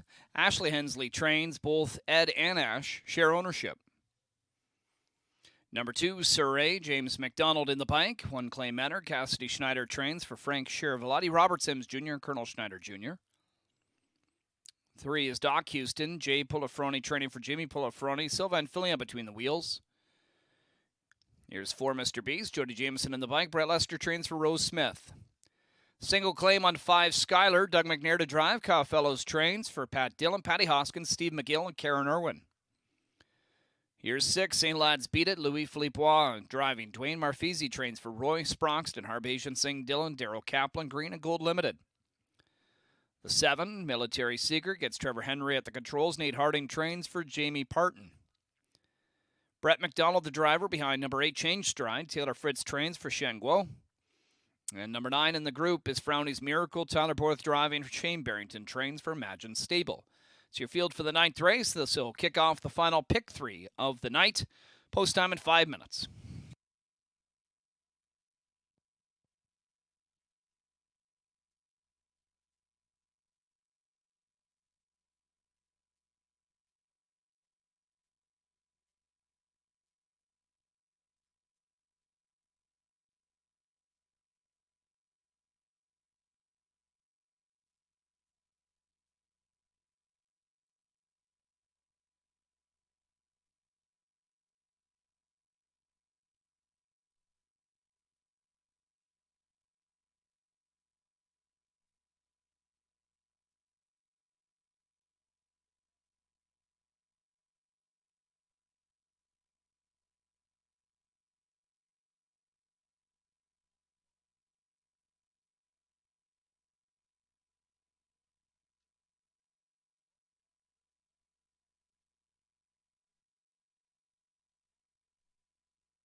Horses and drivers ready for a start of race number 9. As the wings of the gate come open, they'll begin lining up.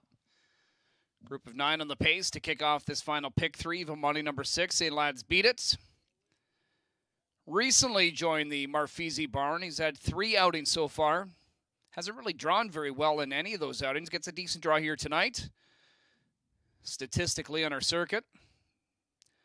Was a good second from the 7-hole at Flamborough in the most recent.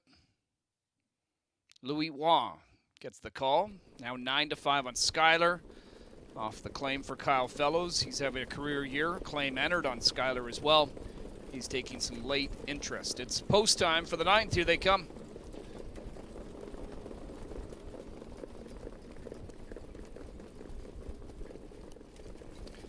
Away they go. They're off and pacing. Down the center is Skylar and St. Lads Beat It to leave out of there. Then from the inside is Surrey. Henry's going to push the button on Military Secret. He'll put him into play. Then we see the pole sitter away 5th, order 1 to go. On the outside of him is Doc Houston looking for a seat. Mr. Beast along the pylons, dropping back next to Lasses. Frowny's Miracle early trailer change stride. St. Lads Beat It, 4-5 favorite, leads it up to the opening quarter. He's got a length and a half lead on Skylar, 28-3 the first panel. Military Secret, 3rd early on. Surrey follows him 4th. Order 1 to go, the 5th one. Pacing 6th, Doc Houston. 7th to Mr. Beast. Then in 8th, it's Frowny's Miracle. Trailer 9th, Change Stride. Single file group of 9 go by 3/8 with St. Lads Beat It. Able to control it by a length and a half. He's just cruising comfortably here up top for Waugh. Skylar, the one that chases in 2nd. Military Secret on his helmet, all over the helmet. In fact, 3rd. Surrey 4th as they go to the half and 57-2, 28-4 in that split for St. Lads Beat It. Skylar now picks up the bid in 2nd. Military Secret 3rd. Surrey will stay in 4th. Order 1 to go, 1st over 5th. 4 more now, 5 lengths to Doc Houston. Then Mr. Beast, Frowny's Miracle, and Change Stride. St. Lads Beat It leading it. Out from the pocket is Skylar as he angles for McNair to 3/4 in 126. St. Lads Beat It will try to fend off this pocket sitter and others. Military Secret swings 3 wide, and behind them is long shot Surrey. Then Order 1 to go and Mr. Beast from the backfield, but it's St. Lads Beat It with a 3-length lead. Surrey on the inside takes over 2nd. Skylar's going to have to find more, as is Military Secret. They're not catching St. Lads Beat It. St. Lads Beat It will give Waugh the grand slam. He'll win by 4. Surrey will spice up the exacta. Military Secret 3rd, 4th to Skylar in 154.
Six two 7-5 unofficial.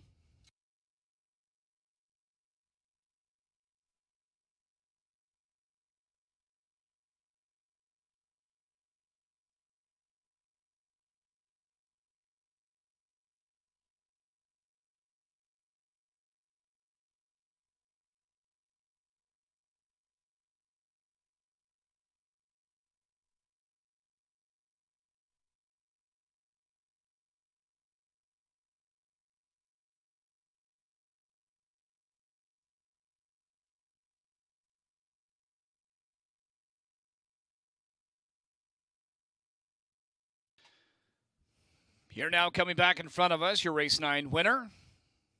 It's number 6, St. Lads Beat It.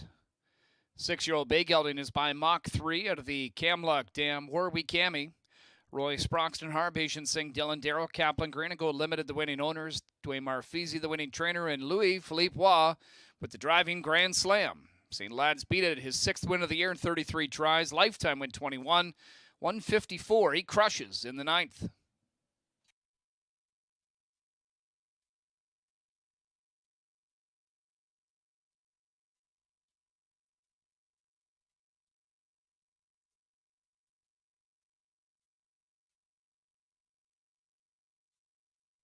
Ninth is official. Favorite 6, St. Lad's beat it, pays $360, $290, $230. Second was 2 Surrey, $28, $20, and $10. Third, 7 Military Secret, $360. $2 Exacta, $66.80. $2 Double, $21.70. $1 Try, $163.20. $408.85 for the Superfecta if you had it for $1. Swinger payouts on the screen, $97.25. The dollar return for the pick 3. Late pick 4, $3,000, $214 in live money. Heads on to race 10. And the upcoming 10th will wrap the late pick 5. There's $114.81 in live money. Race number 10 continues the Monday program next as we kick off the late double.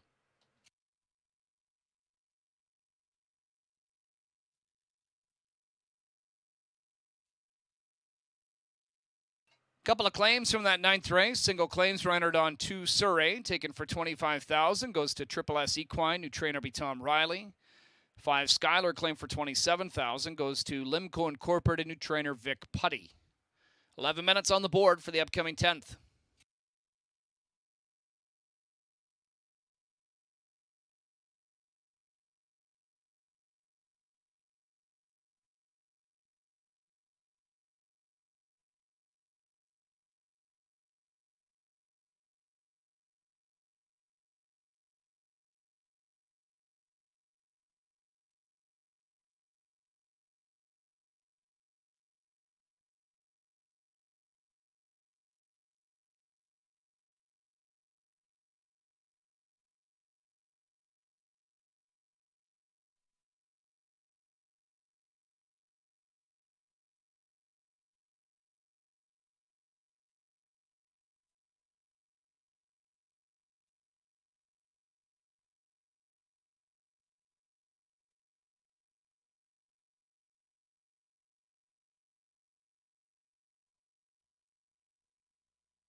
Away they go. They're off and pacing.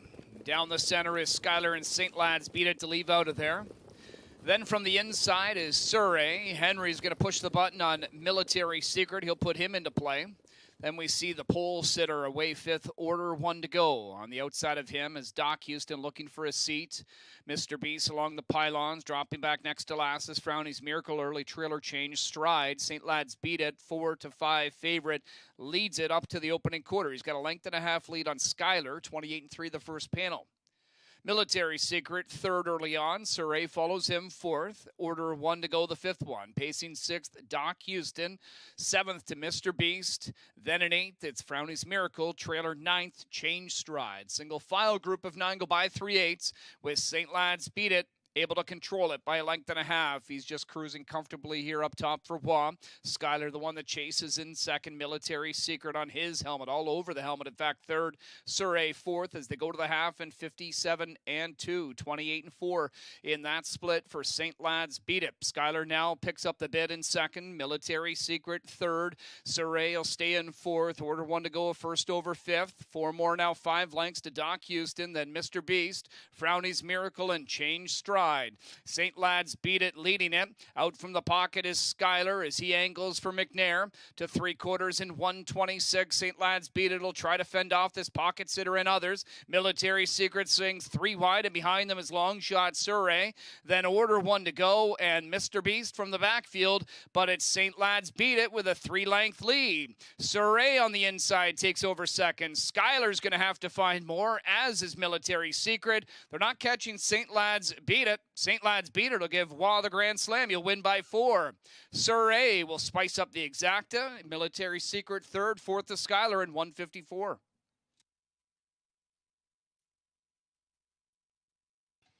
Ninth race rundown, Order 1 to go 5th, Surrey 2nd, Doc Houston 9th, Mr. Beast 6th, Schuyler was 4th, St. Lad's Beat It the race winner, Military Secret 3rd, Change Stride 8th, Frowny's Miracle 7th. 10th race up next, kicking off the late double, no changes here, 7 minutes on the board.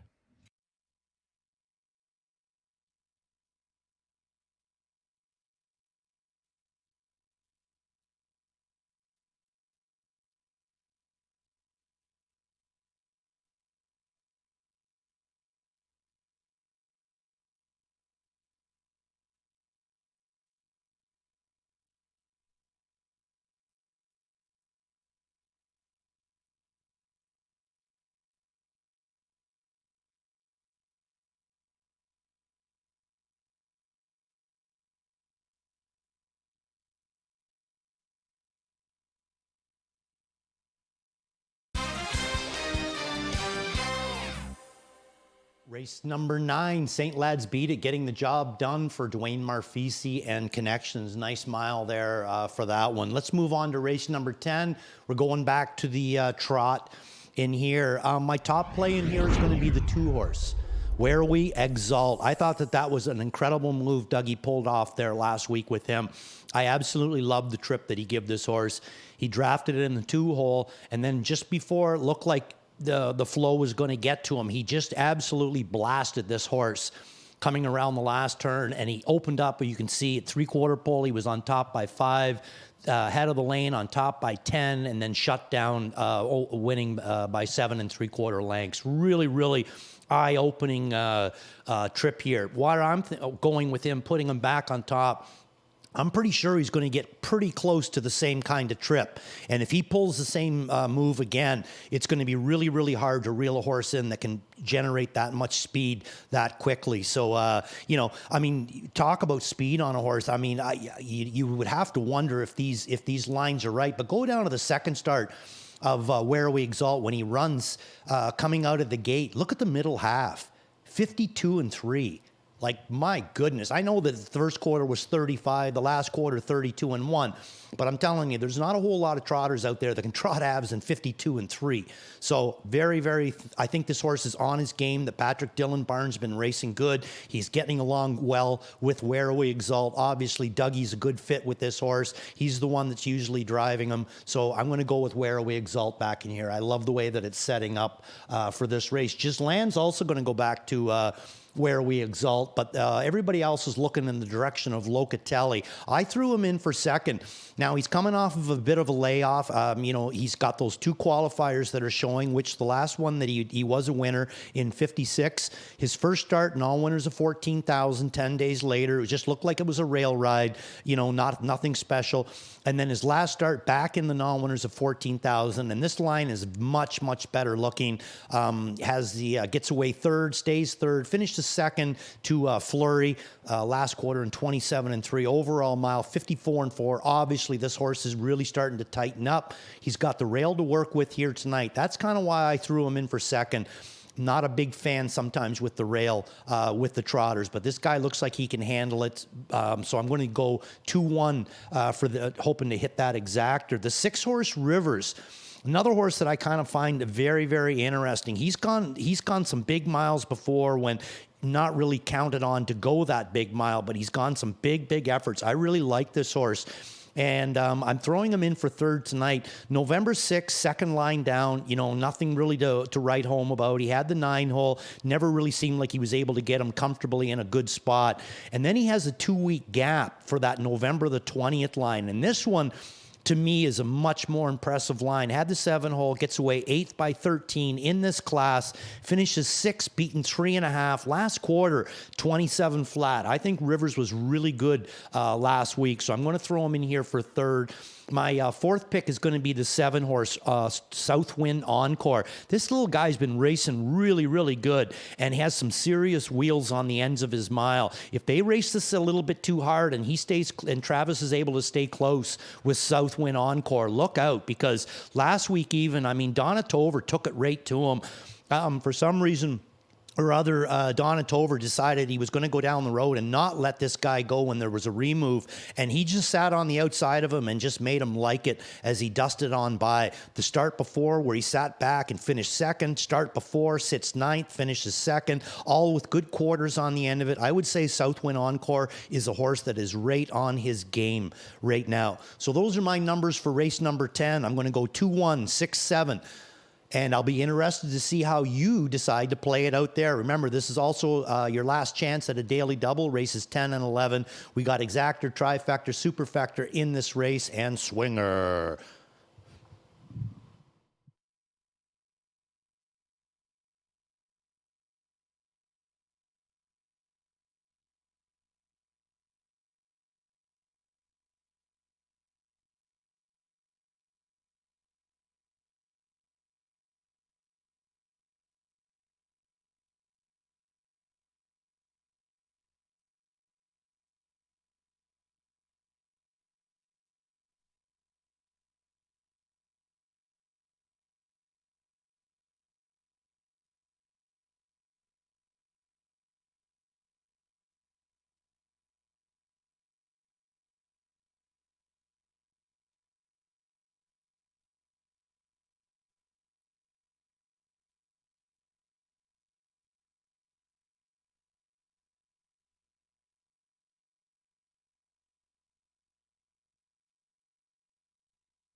Introducing the trotters for race 10. 1 is Locatelli. James McDonald drives. Harry Poulton trains for the stable Locatelli Group and Hutchison Harness LLC.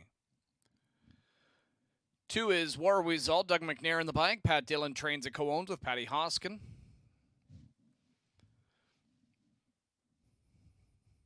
Here's 4 Durf Hanover. Trevor Henry in the sulky.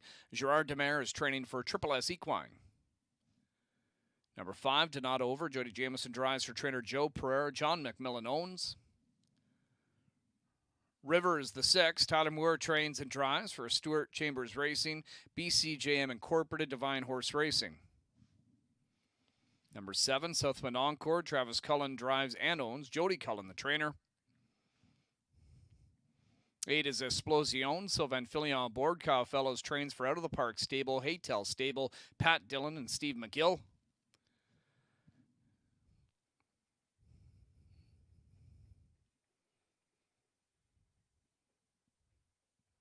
And we're just in search of 3 PL opportunity.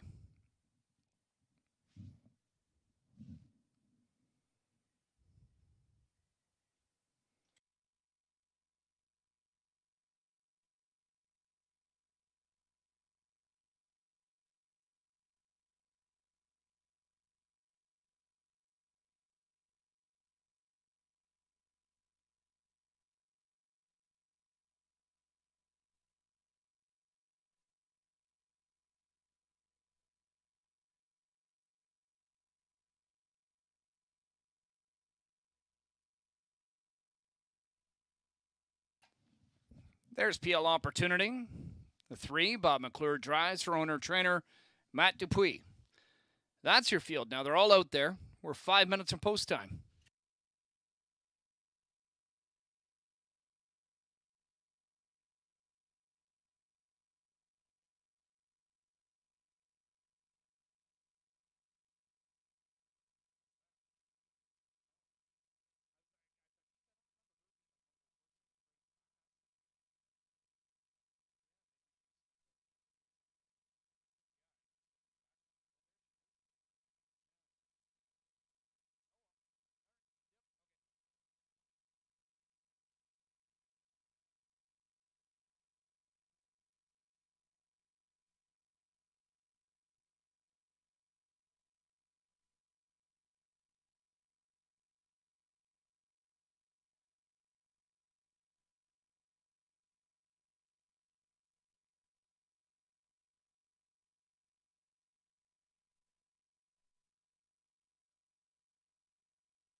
Some claiming details just passed along for tonight's finale, race number 11.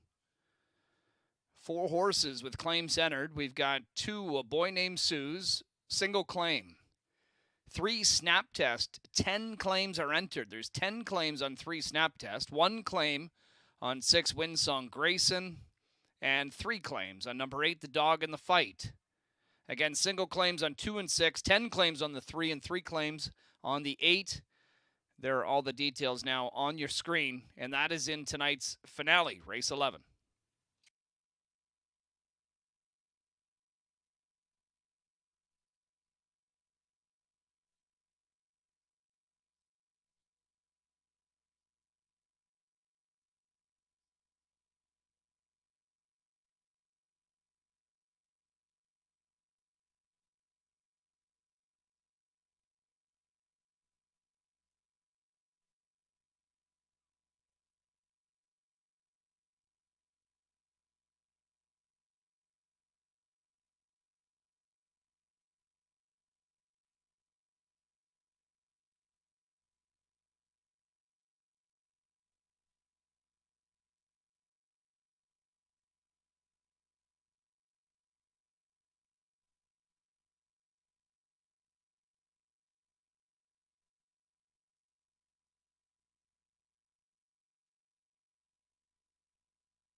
10th race, group of trotters.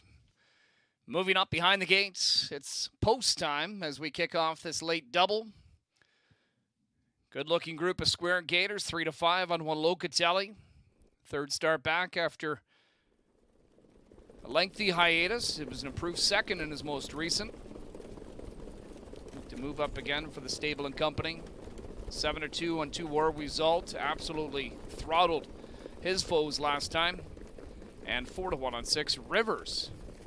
Getting some interest. Now 7-2. Plenty of interest on Rivers here tonight. It's post time for the 10th. Here they come.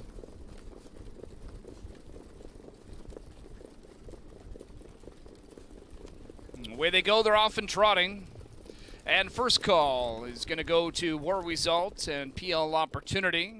Inside Locatelli, outside Explosion is going to drive forward. Explosion put into play tonight by Filion is going to go after leader War Result into that opening turn as they battle Locatelli in third, but there's an oversized 2-hole, so Filion takes that option. He'll now duck down to the pocket. So Locatelli trots third, PL Opportunity fourth, followed fifth by Donadover. Then it's Durf Hanover, 2 clear of Rivers, and 4 more to Southwind Encore trails the group from 8th. 28-1 opening quarter, and War Result is on top over the pocket sitting Explosion. Locatelli doesn't want to sit in the 3-hole. He's out and rolling here in the backstretch, and here comes Locatelli to take over the lead from War Result as they come up to the midway point. Explosion now trotting third. PL Opportunity watches fourth. From fifth, it's Donadover. Brought to the outside is Rivers on the move. Durf Hanover locked inside. Southwind Encore will try to catch cover as that one starts up from 8th. Half and 57-1 for new leader Locatelli.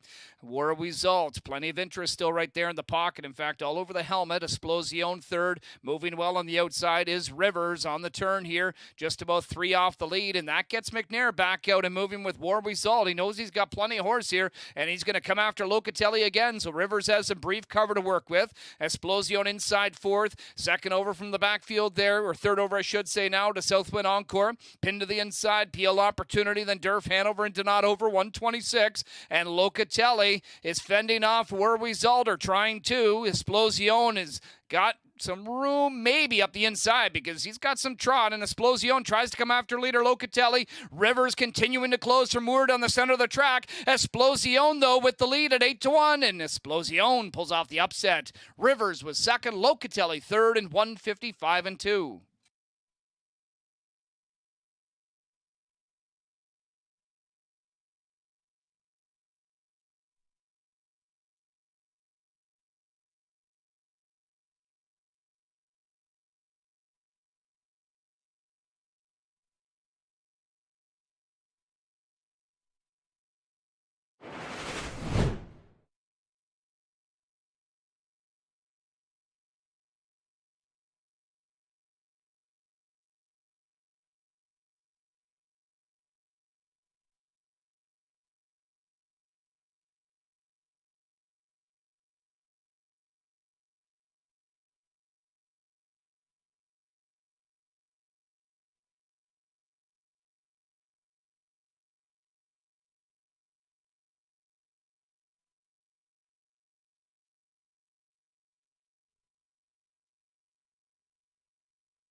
Unofficial 8-6-1-7.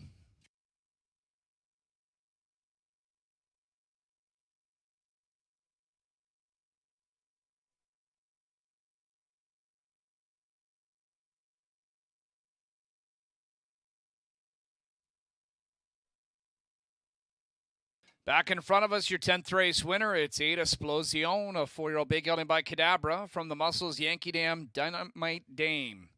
Out of the Park stable, Haytel stable, Pat Dillon, Steve McGill, the winning owners. Kyle Fellows, the winning trainer. Sylvain Filion with the driving double. A couple of upsets tonight for Sylvain. 5 for 25 this year's Explosion. That's lifetime win number 10. 155-2. Up the cones for the win at 8-1.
10th race is official. Number 8, Explosion, returning 1960, 880 and 430.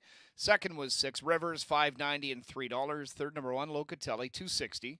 $2 exact, a $132.30. $2 double, $49.30. $1 try, $200.20. $1 super, $8.95.60. Swinger payouts on the screen, $108.15 for the $1 pick 3.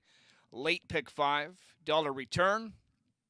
Wrapping up here with this 8-1 shot.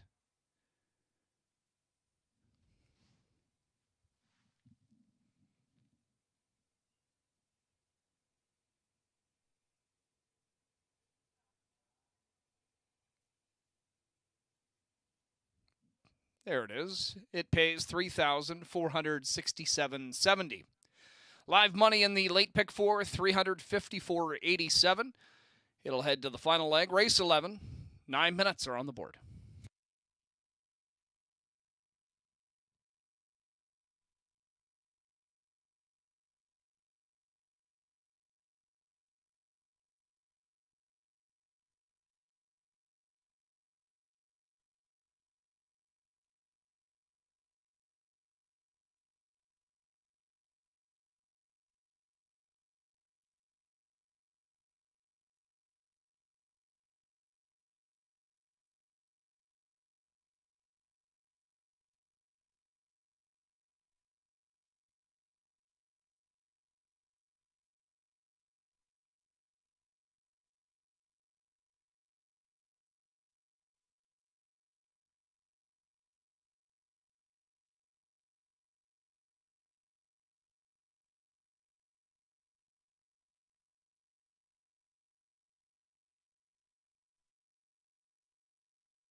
Away they go, they're off and trotting.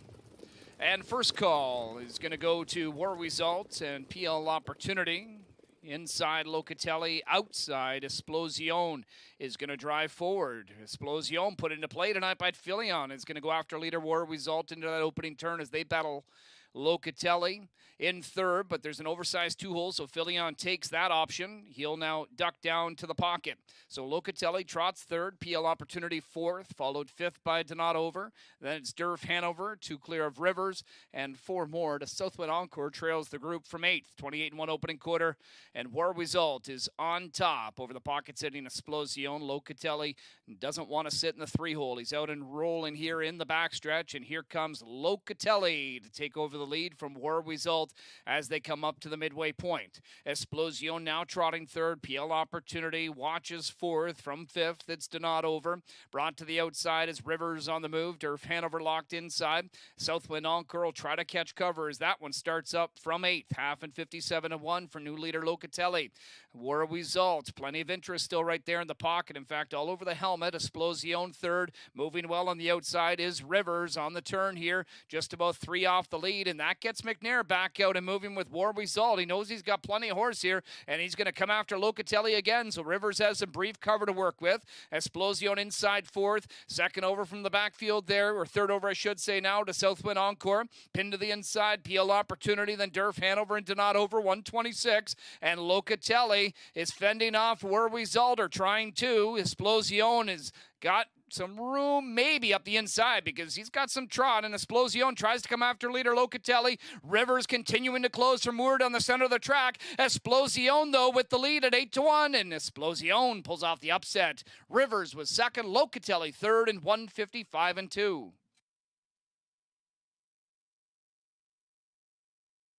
10th race rundown, Locatelli third, War Result 6th, PL Opportunity 8th, Durf Hanover 5th, Donotover 7th, Rivers 2nd, Southwind Encore 4th, Explosion the race winner. 11th and final up next, Jackpot High 5 available to wager on. Carryover just shy of 22,000. Single claim on 2 a boy named Sue's, 10 claims on 3 Snap Test, 1 claim on 6 Windsong Grayson, 7 Myland goes blind to blinkers, and 3 claims are entered on number 8, The Dog in the Fight. 5 minutes are on the board.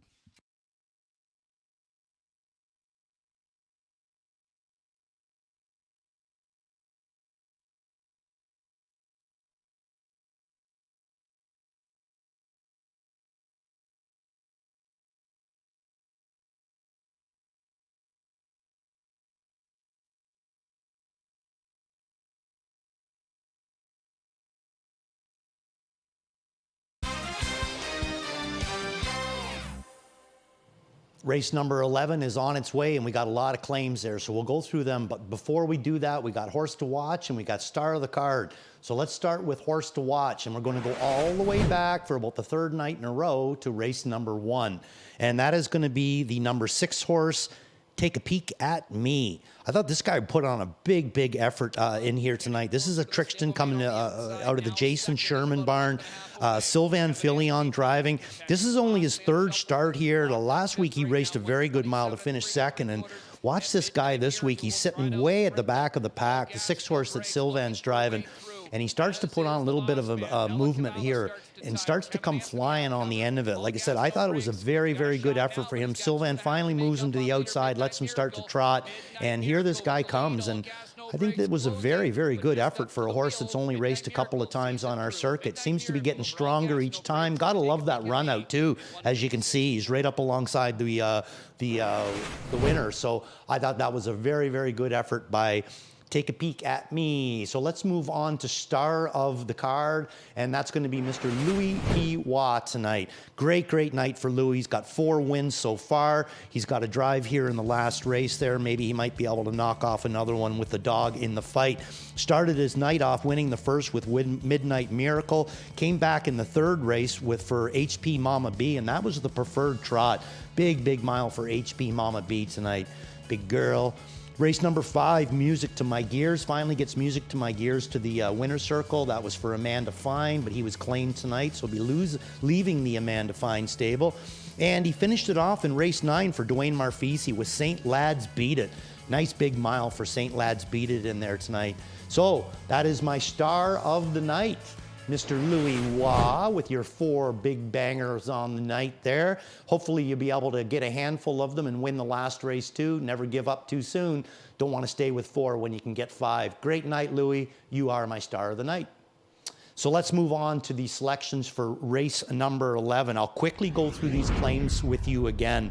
The 2 horse, A Boy Named Sue's got 1 claim in on him. 3 horse, Snap Test, 10 claims on this guy. 6 horse, Winsong Grayson, 1 claim on him. And the 8 horse, The Dog in the Fight, 3 claims in on him. My Land is taking a bridle change tonight. He's going from blind to blinkers. Let's break this down. Race number 11, your jackpot high 5 is 21,000 plus. I thought I seen in the carryover that it was around 8,000 or 9,000, so it should be up right around 30,000 now. My top horse in here is going to be the 3 horse Snap Test. I thought that was a huge effort for him last week for trainer Gerard Demers and driver Trevor Henry. Really didn't show a whole lot in his last few, but that one was very impressive.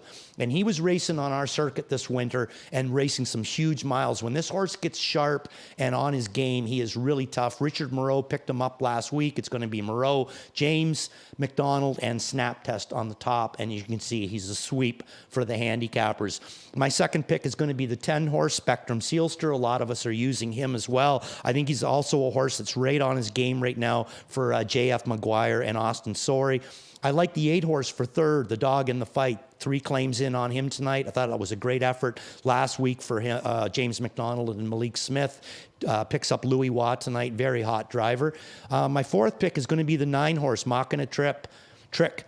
For Francis Guillemette, who already had a winner tonight. I thought it was a good effort for him last week. I like Bobby McClure on this guy. He seems to get along very well with him. And the 2 horse, A Boy Named Sue's, who also has a claim in on him tonight. We were waiting for that Barrington angle on him. Didn't really resurface, but I will say one thing. Last week, that is the closest I've seen A Boy Named Sue's look like A Boy Named Sue's. Those are my picks in the 11th race, 3, 10, 8, 9, 2. Turning it over to Chad Rosema. I'll be back to talk to you tomorrow, Thursday night, 7 o'clock post time. Tune in early to the show, 6:30. Best of luck with all your plays. Field for the 11th on track. Here's one Mockart Emotion. Sylvain Filion drives for Joe Squires. Martin Kipfer, the owner. A Boy Named Sue's number 2. 1 claim Mentor. Tyler Borth drives. Shane Barrington trains for Imagine Stable. 10 claims are in on 3. Snap Test. James McDonald, the driver. Richard Moreau, the trainer, for owner Sylvain Cote. Here's number 4, a choreographer. Scott West owns and trains. Tyler Jones in the bike. Doug McNair driving 5, Whistler, for trainer Michelle LeBlanc. Gary Lee is the owner. 1 claim on 6, Winsong Grayson. Travis Cullen between the wheels. John Barrington trains for Janai Gallant. Number 7, My Land. Jody Jameson drives. Kevin Edmond trains at co-owns with Wendy Edmond. The dog in the fight is the 8. 3 claims entered. Louis-Philippe Watt to drive. Malik Smith, owner, trainer. Number 9, Mocking a Trick. Bob McClure in the bike. Francis Guillemette owns and trains. And 10 is Spectrum Sealster. Austin Sori to drive for trainer J.F. McGuire. Owners are Charles, Daniel, and Maxime Gaudreau. That's your field race number 11. Jackpot High 5 available to play. 5 minutes to post time.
Under a minute to post time as the starters called the group for race 11 to begin lining up.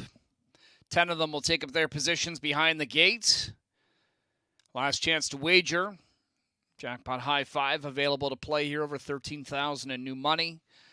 6-5 on 3 snap test as he looks for back-to-back. One last week for Demers. Goes for Moreau tonight. We'll see who he goes to. There's 10 claims entered on snap test. 7-2 on the 2, a boy named Suze, the 12-year-old showing improvement last time. We'll see if Barrington's got this guy back firing on all cylinders, as he's got a great track record with him. 6-1 on 8, the dog in the fight. Trio of claims, Louis Philippois. Randy's star of the night has 4 wins to his credit. And another opportunity to add to that here in the 11th. It's post time. Here they come for the Monday night finale.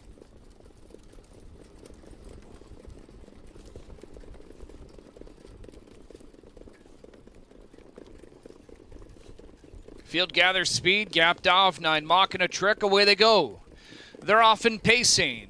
Whistler leaves down the center from the inside, a boy named Suze. Jameson and Mylan put into play. Spectrum Sealster looking for a good beginning. Then in behind them comes Snap Test. Out to the outside there, the dog in the fight, 6th into the mix early on. Just a few off as they race parked out into that opening turn. Away 7th will be Mock Art in Motion. That one's followed by Choreographers. Got a pair beat early on. Windsong, Grayson, and 5 more to trailer Mockin' a Trick. It's 4th and a boy named Suze on top into the backstretch after a 27-4 opening quarter. Myland at big odds, tracks from 2nd, tightening up in 3rd is Whistler, followed by Spectrum Sealster. In 5th, it's Snap Test. He's followed by the dog in the fight. He'll just wait for that one to get on the move, and here comes McDonald now. First over from 5th with Snap Test, and he's going to move quickly after leader, a boy named Suze, and try and get that quick brush to the front. A boy named Suze is going to be attacked here by Snap Test as they go by the half in 57-2. Snap Test takes over, so no cover for the dog in the fight. He's got to do it first up from 4th. Following him is Choreographer. Locked in, shuffled Whistler. Then it's back to Spectrum Sealster. Windsong Grayson, 3rd over for Cullen. Mock Art Emotion and Mockin' a Trick continues to trail. Snap Test will bring them to 3/4 on a lead of 5 lengths. A boy named Suze starts to give way. The dog in the fight on the outside takes over 2nd. Choreographer ready to pounce. 125-2 to that panel, and Snap Test has a lead of 4. The dog in the fight chases 2nd. Choreographer, Windsong, Grayson down the center of the track. Myland is going to try the inside route there to make up some ground. It's Snap Test down to a 2-length lead. The dog in the fight not done yet. Choreographer with a few more. Snap Test still clear by a length and a half, and he will see it through. It's Snap Test over the dog in the fight. Choreographer, Windsong, Grayson, and Myland in 154-4.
Unofficial 3, 8, 4, 6, and 7.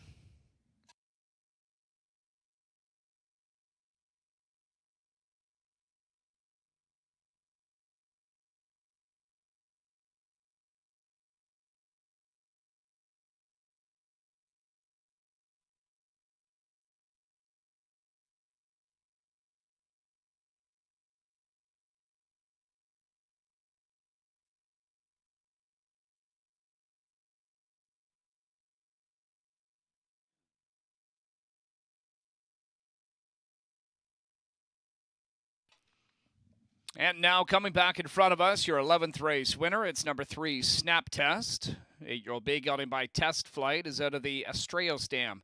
Stal Nel Cielo. Sylvain Cote, the winning owner. Richard Moreau, the winning trainer. And James McDonald with the driving double. Back-to-back wins for Snap Test. Now 5 for 29 this year. 26th lifetime win. 154 and 4. He scores as the even money favorite.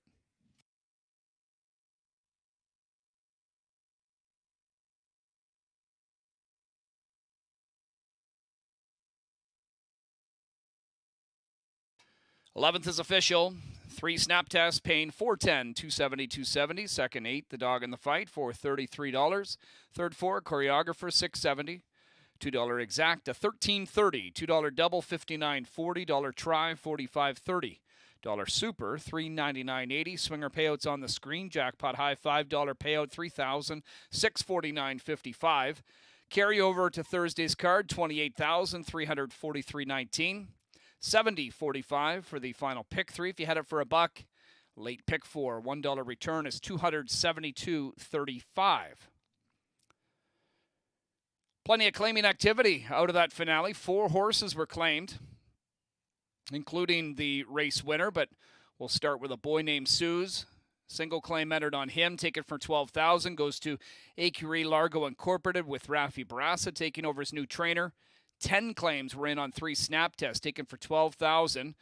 Winning claimant drawn by lot, Amanda Fine. Marty Fine, Highland Thoroughbred Farm. Amanda will be the new trainer. Single claim on 6, Windsong Grayson, taken for $12,000, goes to Jamaxbo Racing Stable LLC. Mitch Tierney will train. And 3 claims on 8, the dog in the fight, taken for $12,000. Winning claimant drawn by lot is Triple S Equine. Tom Riley will be the new trainer. That wraps Monday action at Mohawk Park. Thanks for hanging out, everybody. Hopefully you enjoyed your evening. Enjoy the rest of it. Dark on Tuesday, Wednesday. Racing resumes Thursday night with 10 races underway at 7:10. Pre-game show at 6:30. Hopefully you can join us for that. Good night, everyone.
Field gathers speed, gapped off, 9 Mach and a trick, away they go.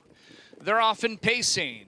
Whistler leaves down the center from the inside. A boy named Suze. Jameson and Myland put into play. Spectrum Sealster looking for a good beginning. Then in behind them comes Snap Test. Out to the outside there, the Dog in the Fight 6th into the mix early on. Just a few off as they race parked out into that opening turn. Away 7th will be Mock Art in Motion. That one's followed by Choreographers. Got a pair beat early on. Windsong, Grayson, and 5 more to trailer Mockin' a Trick. It's 4th and a boy named Suze on top into the backstretch after a 27-4 opening quarter. Myland at big odds, tracks from 2nd, tightening up in 3rd is Whistler, followed by Spectrum Sealster. In 5th, it's Snap Test. He's followed by the Dog in the Fight. He'll just wait for that one to get on the move, and here comes McDonald now. First over from 5th with Snap Test, and he's going to move quickly after leader, a boy named Suze, and try and get that quick brush to the front. A boy named Suze is going to be attacked here by Snap Test as they go by the half in 57-2. Snap Test takes over, so no cover for the Dog in the Fight. He's got to do it first up from 4th. Following him is Choreographer. Locked in, shuffled Whistler. Then it's back to Spectrum Sealster. Windsong Grayson, 3rd over for Cullen. Mock Art Emotion and Mockin' a Trick continues to trail. Snap Test will bring them to 3/4 on a lead of 5 lengths. A boy named Suze starts to give way. The Dog in the Fight on the outside takes over 2nd. Choreographer ready to pounce. 125-2 to that panel, and Snap Test has a lead of 4. The Dog in the Fight chases 2nd. Choreographer, Windsong, Grayson down the center of the track. Myland is going to try the inside route there to make up some ground. It's Snap Test down to a 2-length lead. The Dog in the Fight not done yet. Choreographer with a few more. Snap Test still clear by a length and a half, and he will see it through. It's Snap Test over the Dog in the Fight. Choreographer, Windsong, Grayson, and Myland in 154-4.